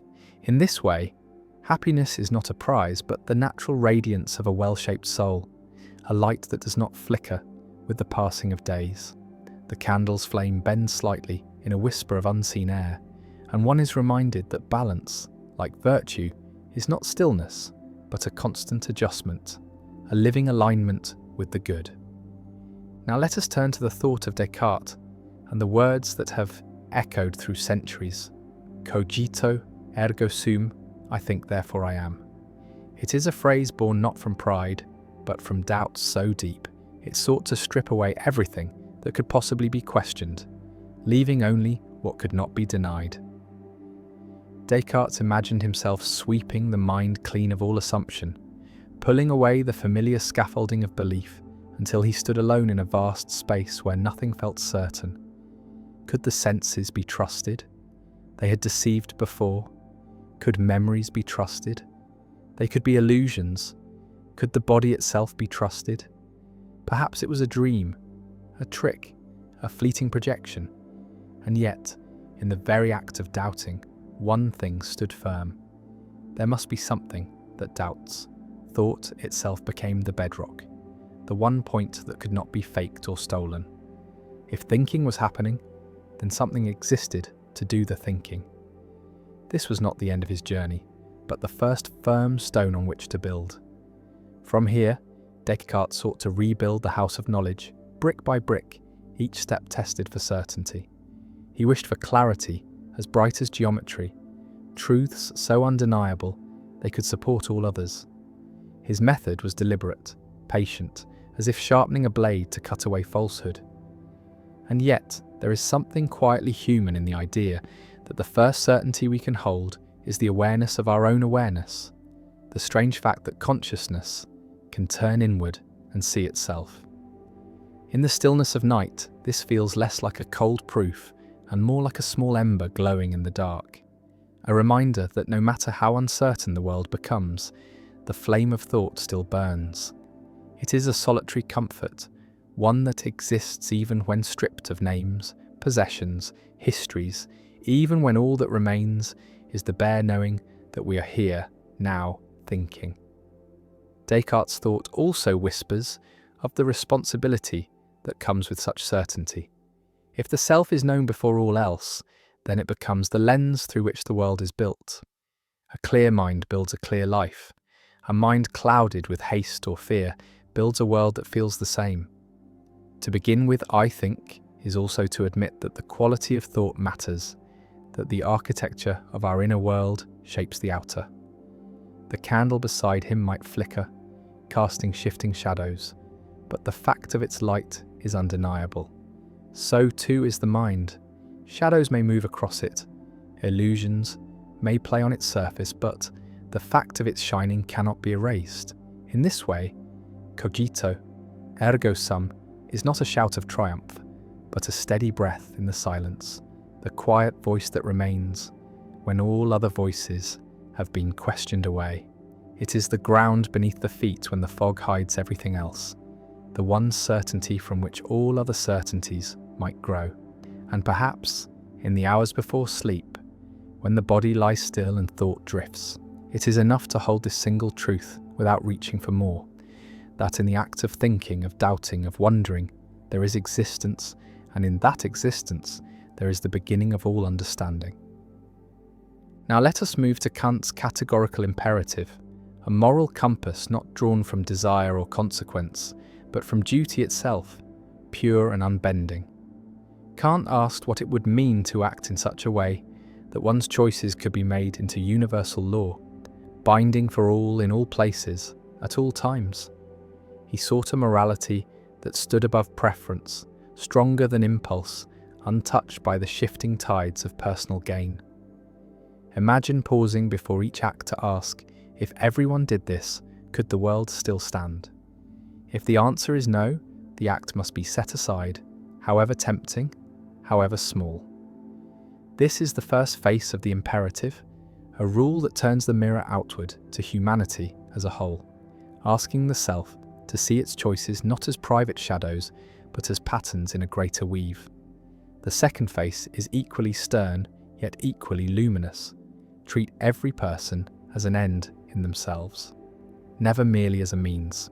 In this, Kant draws a line against using others as tools for one's own purposes, however noble the excuse. Each person is a whole world, not a rung on a ladder, and to honour that is to honour the dignity of reason itself. The beauty of this thought lies in its symmetry, one's own freedom bound only by the freedom of all others, the moral law arising not from command, but from the structure of thought that all rational beings share. In Kant's view, morality is not a gift from heaven nor a contract with society, but something woven into the very capacity to reason, a truth that would shine even in a universe empty of gods. And yet, he admits, to follow it is no easy task. Desire pulls like wind, fear presses like weight, and the clarity of the imperative can feel cold against the warmth of inclination. But for Kant, it is in that cold clarity that moral worth is found. For to act rightly when it costs nothing is no great proof of virtue, but to act rightly against one's own advantage is the mark of a will aligned with the moral law. There is a certain quiet majesty in this view. The thought that even in the smallest decision, one participates in a law as vast and impartial as the night sky, each act a star in a constellation too large for one life to see whole. The candle on the desk leans lower, its flame steady despite the draught, and one is reminded that light does not ask whether it is convenient to shine. It simply fulfills its nature.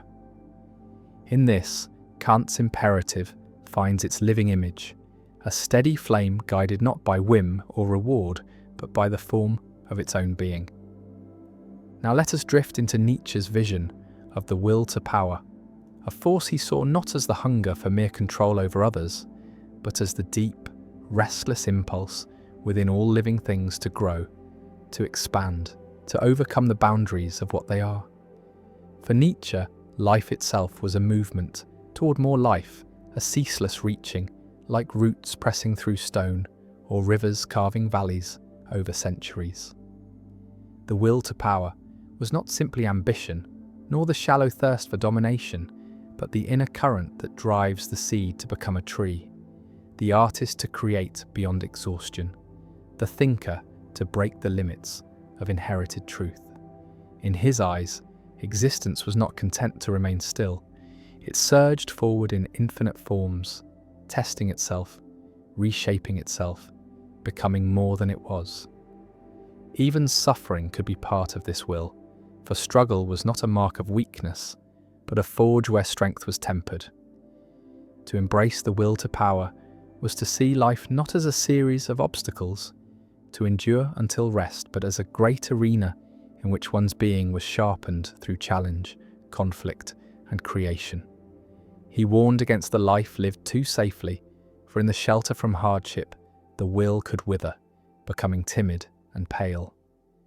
Better, he thought, to step into the storm and find in it the raw material from which to build oneself anew. It was this idea that fed his vision of the Übermensch, the one who creates their own values, standing beyond the dictates of the herd, shaping a self as an artist shapes stone, not with submission, but with the courage to carve. Such a life was not without cost. It demanded the abandonment of illusions that comfort but weaken, the acceptance that meaning is not given but made. Yet in this creation, the will to power finds its highest form, not in ruling over others, but in ruling over the self, in mastering the chaos within and turning it toward a work of art that is one's own existence. The night deepens as the thought settles, and one can feel in its quiet insistence the truth Nietzsche sensed, that even in stillness, the will stirs like embers beneath ash, waiting for the breath that will bring them back into flame. Now let us turn to the idea of utilitarianism, the quiet yet weighty belief that the right action is the one that brings the greatest happiness to the greatest number. It is a thought that moves like a measuring hand over every choice, weighing pleasure against pain, joy against sorrow, as if morality itself could be shaped into a delicate balance. Jeremy Bentham spoke of it first in clear, almost mathematical terms, imagining each decision as a calculation, a sum of benefit and harm. John Stuart Mill refined it, reminding that not all pleasures are equal, that the delight of the mind and the depth of the heart stand above the fleeting gratifications of the body. In this way, the principle grows from mere arithmetic into a philosophy of care, one that asks not simply, "What do I want?" but "What will ease the burdens of all?" And yet, there is a softness in its ambition, for it does not dream of perfect worlds or flawless virtue, only of the steady increase of well-being, the lessening of needless suffering.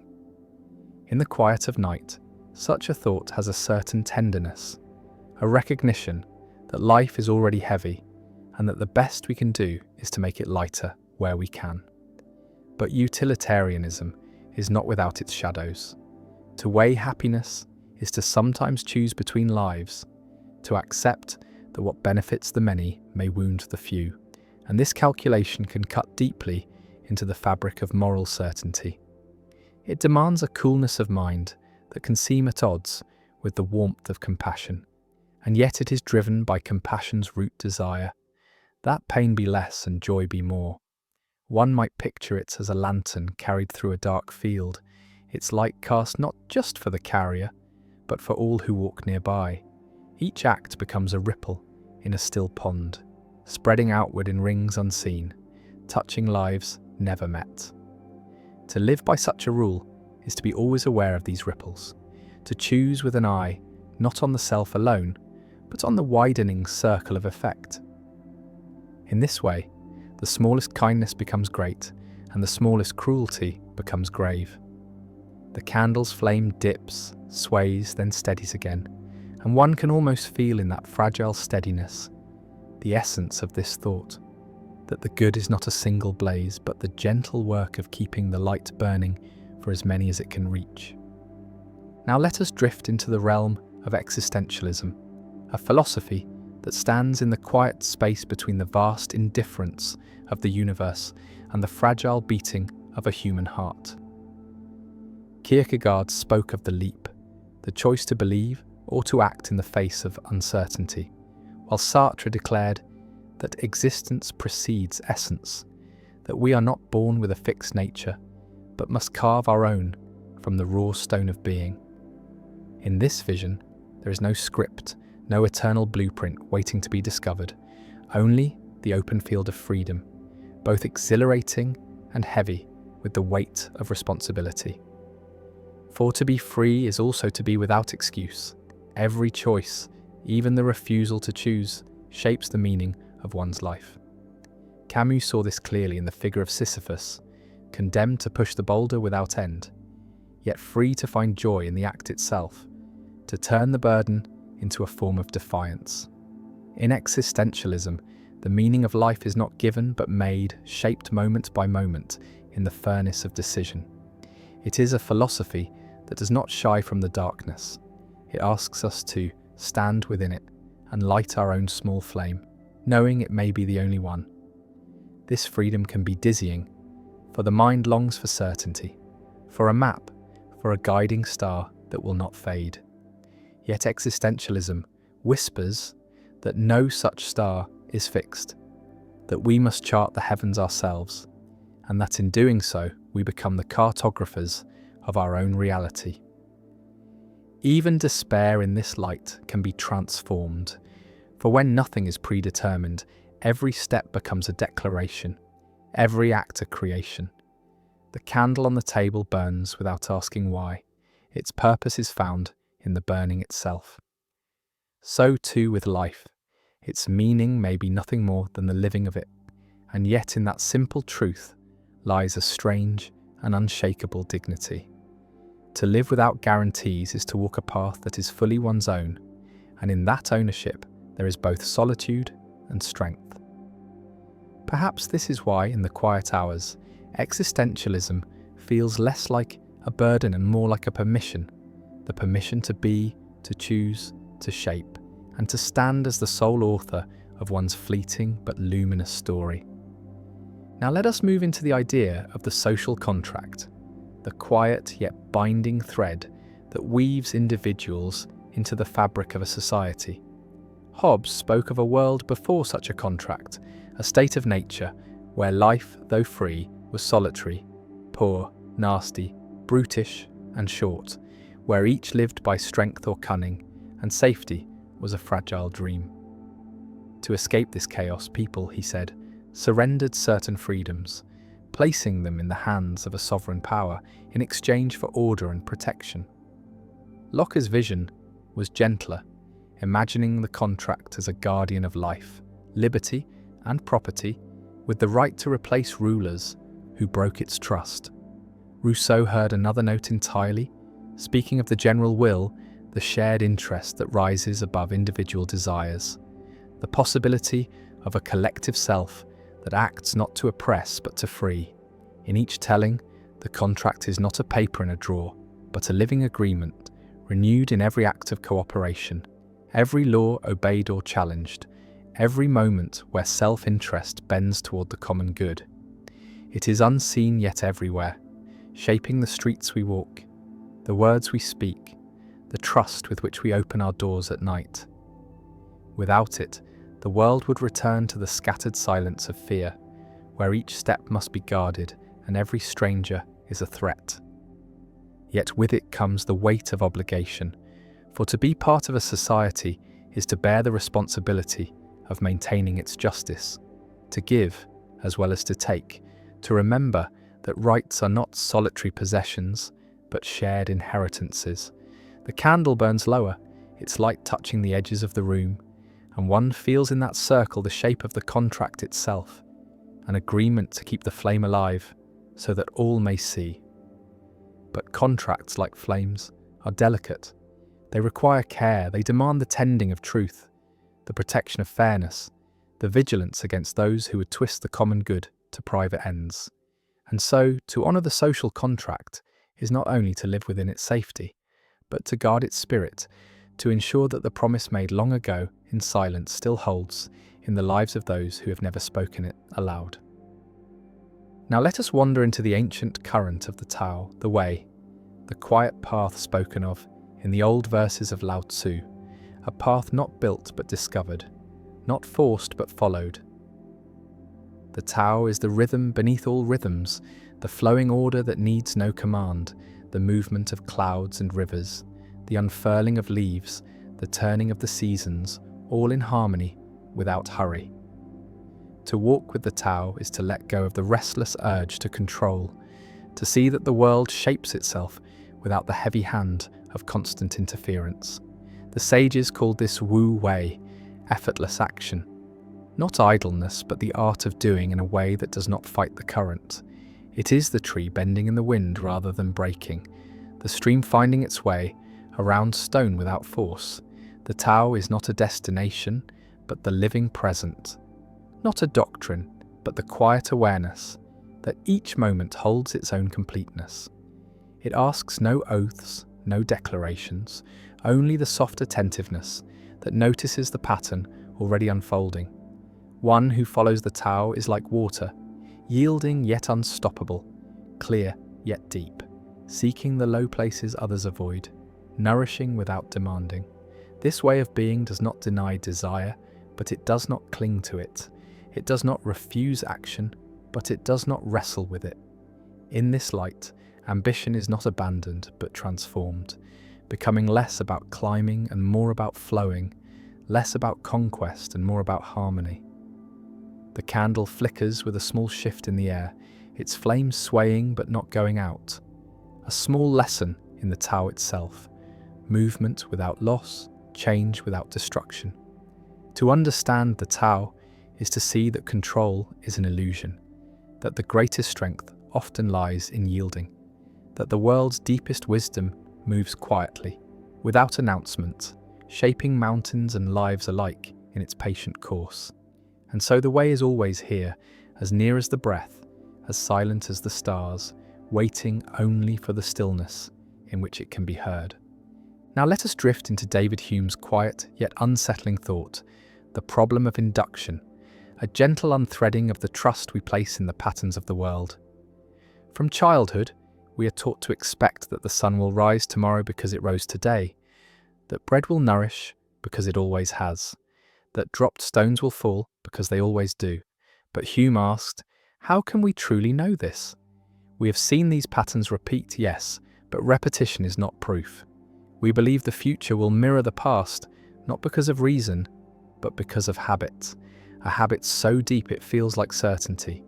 We watch cause and effect as though they are bound together by necessity, yet what we actually see is only one thing following another, again and again, until the mind weaves its own invisible thread between them.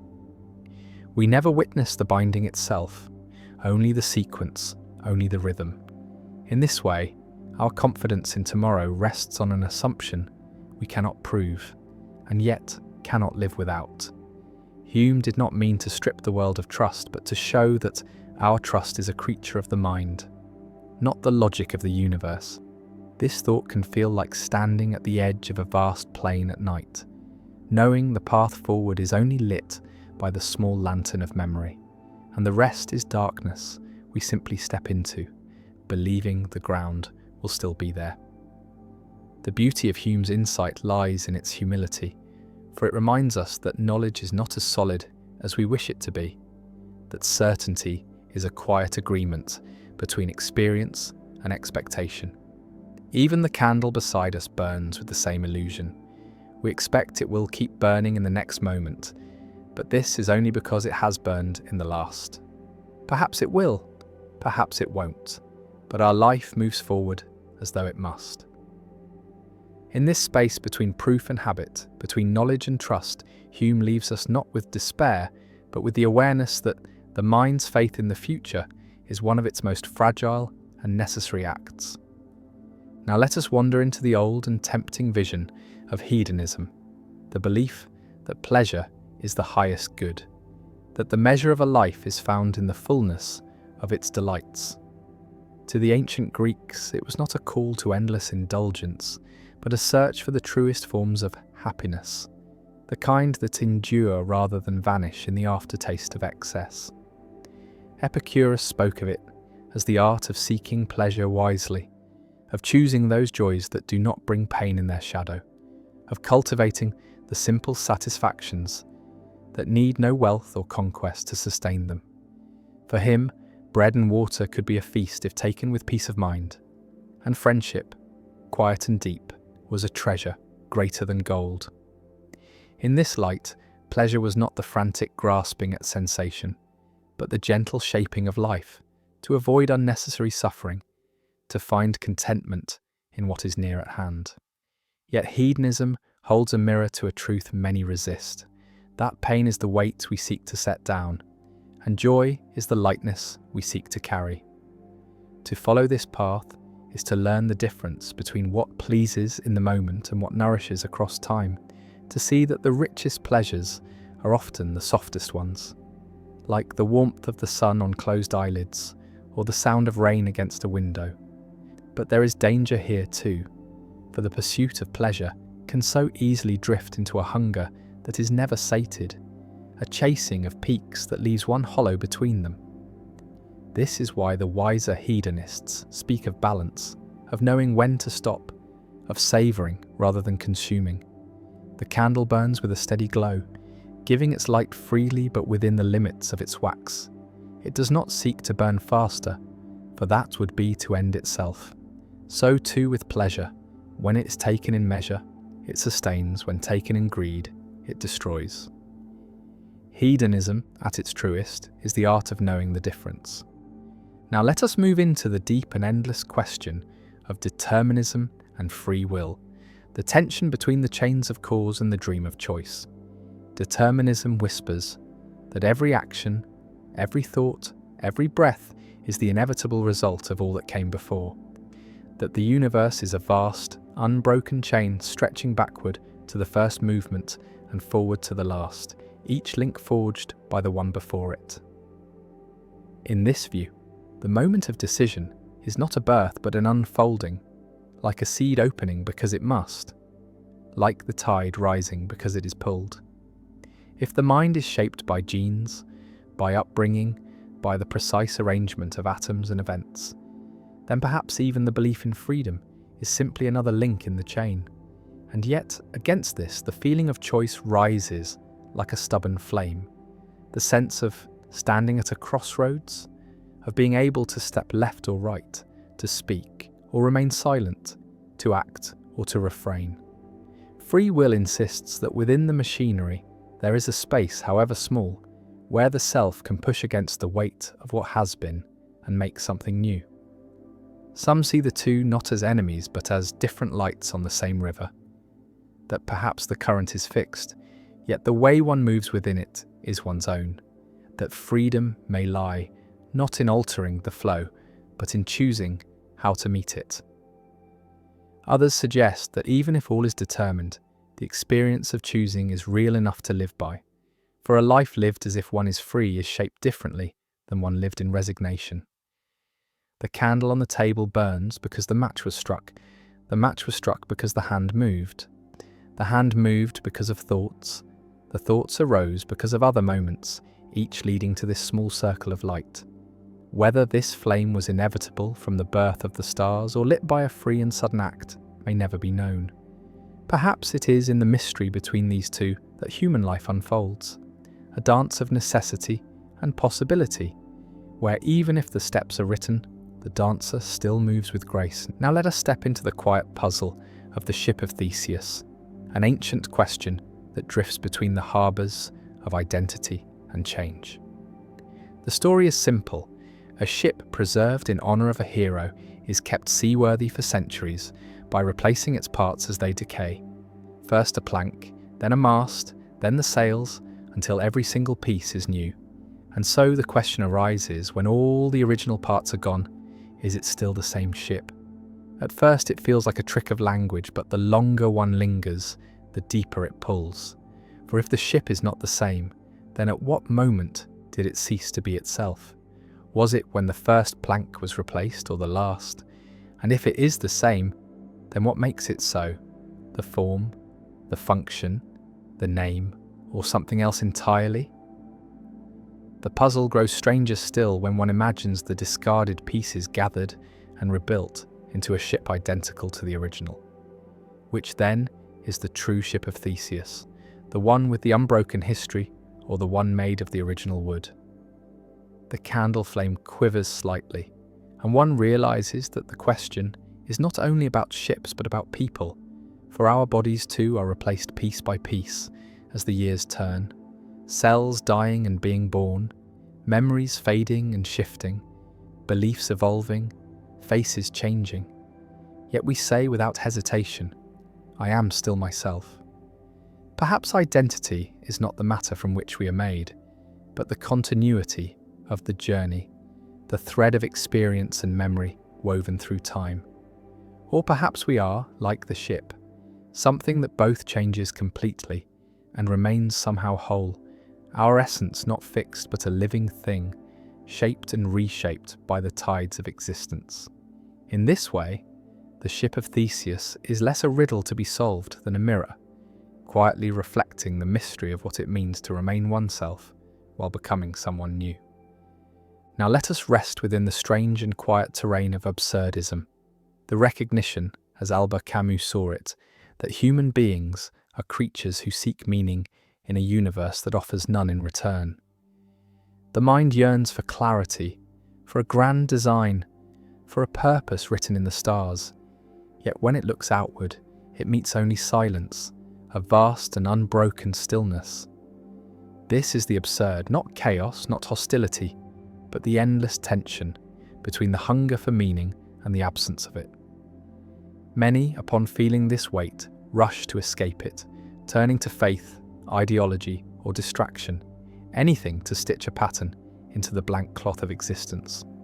But Camus suggested another way, to face the absurd without flinching, to accept that life is without ultimate explanation, and yet to live it fully, intensely, as though the lack of meaning were not a prison, but a kind of freedom. In his image of Sisyphus pushing the stone, he saw not a figure crushed by futility, but one who, in embracing the endless task, finds his own victory. If there is no higher plan, then each moment becomes the canvas, and we, the painters of its fleeting colours. The candle's flame, which will inevitably burn down to nothing, still gives its light in this moment, and that light is enough. Absurdism asks not for resignation, but for defiance, not the bitter defiance of rage, but the quiet defiance of joy, the choice to smile in the face of the void. It whispers that life's worth is not hidden behind some distant curtain to be drawn back at the end, but here, in the very act of living, in the taste of water, in the warmth of a shared glance, in the sound of wind moving through leaves at night.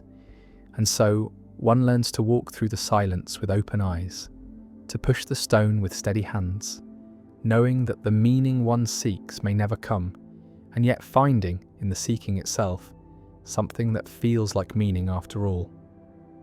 Now let us enter the shadowed depths of Plato's allegory of the cave, a vision of human understanding drawn in the soft charcoal of myth.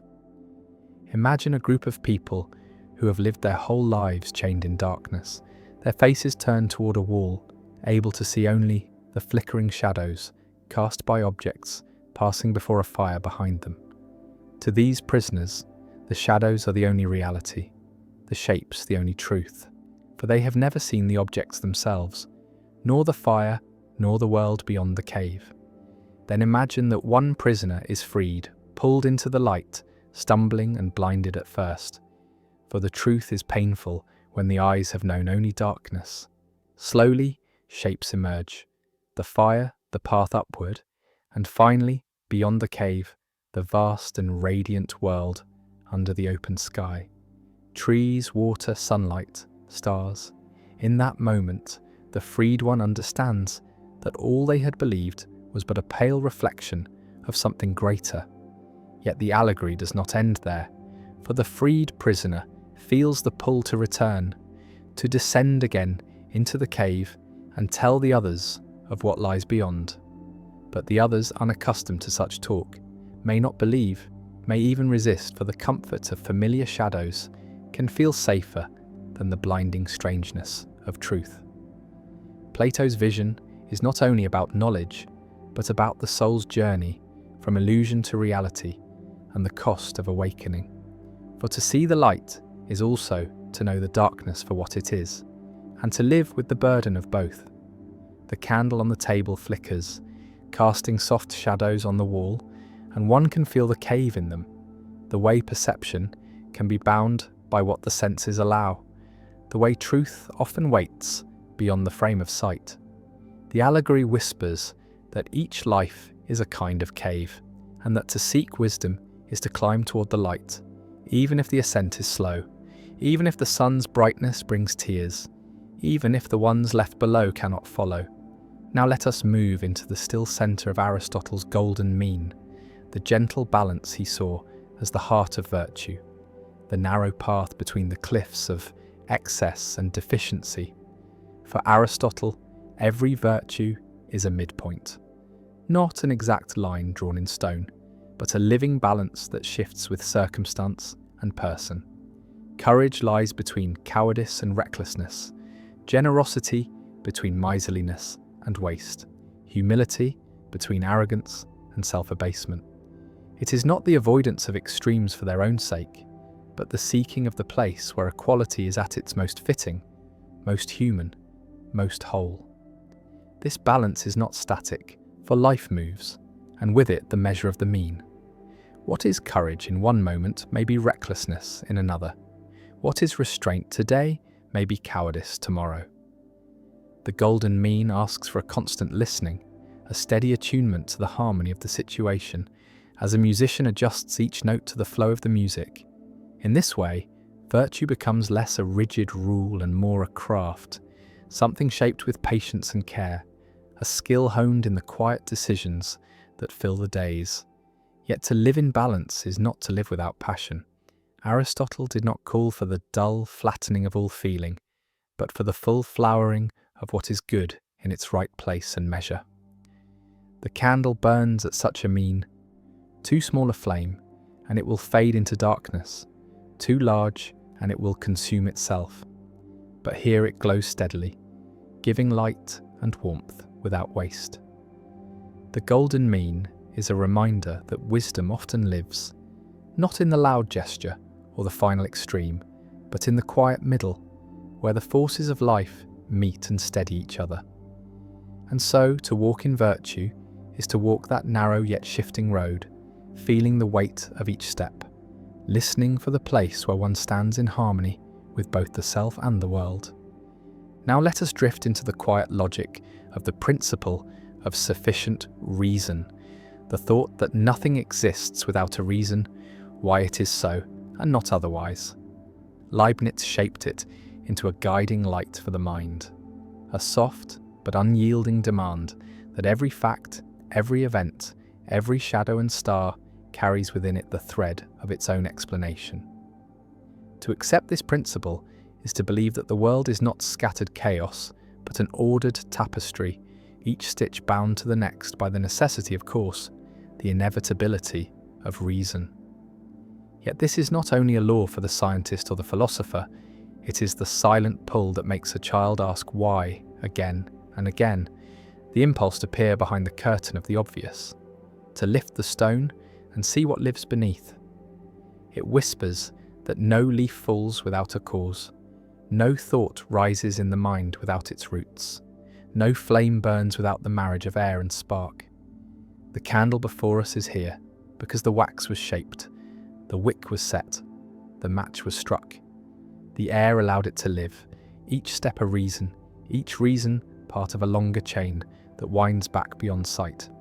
But the principle carries its own shadows, for if everything must have a reason, then what reason is there for the whole of existence itself? What stands at the end of the chain, giving reason to all, yet needing none?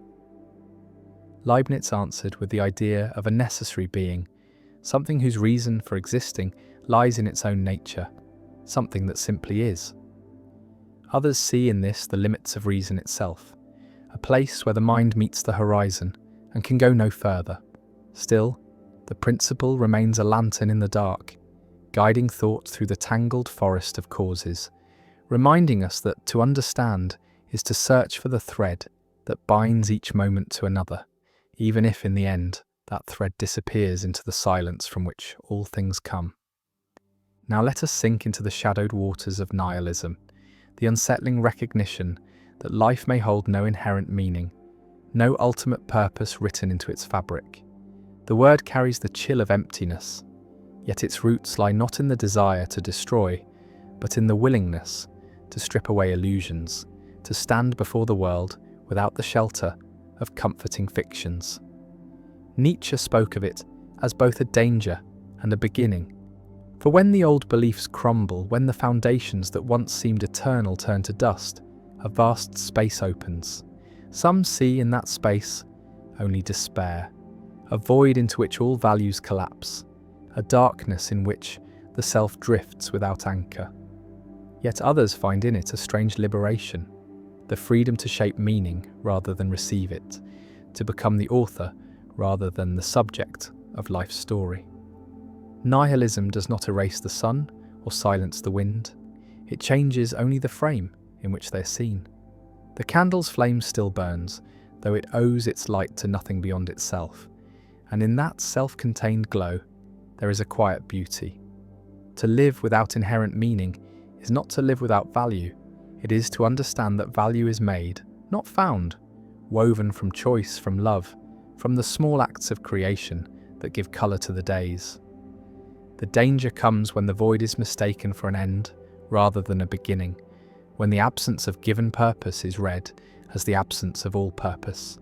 But for those who can bear the weight of it, nihilism becomes not a sentence, but a horizon, a wide and open space where the individual stands in the stillness and begins to speak meaning into the silence.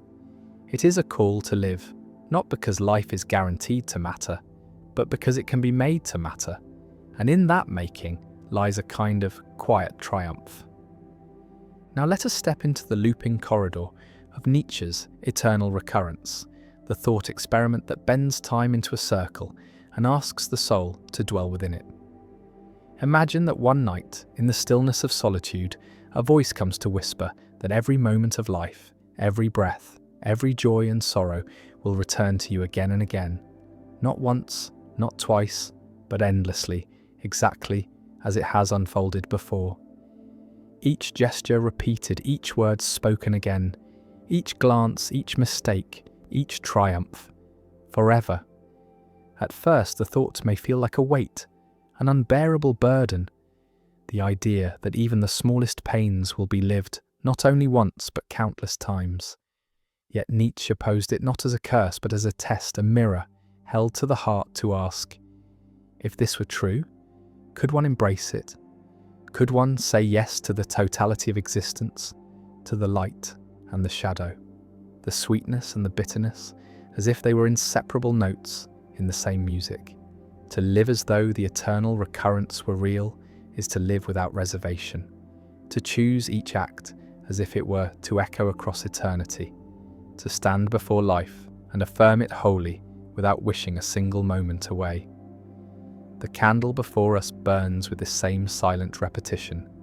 Each flicker is both new and the same, a dance of light that will appear and vanish in countless forms, yet always aflame.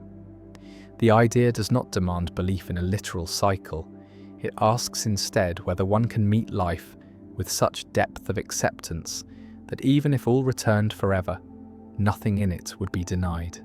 It is a call to live so completely that time itself, in its endless turning, would become not a prison, but a celebration, a circle one would step into again and again, not in resignation, but in joy.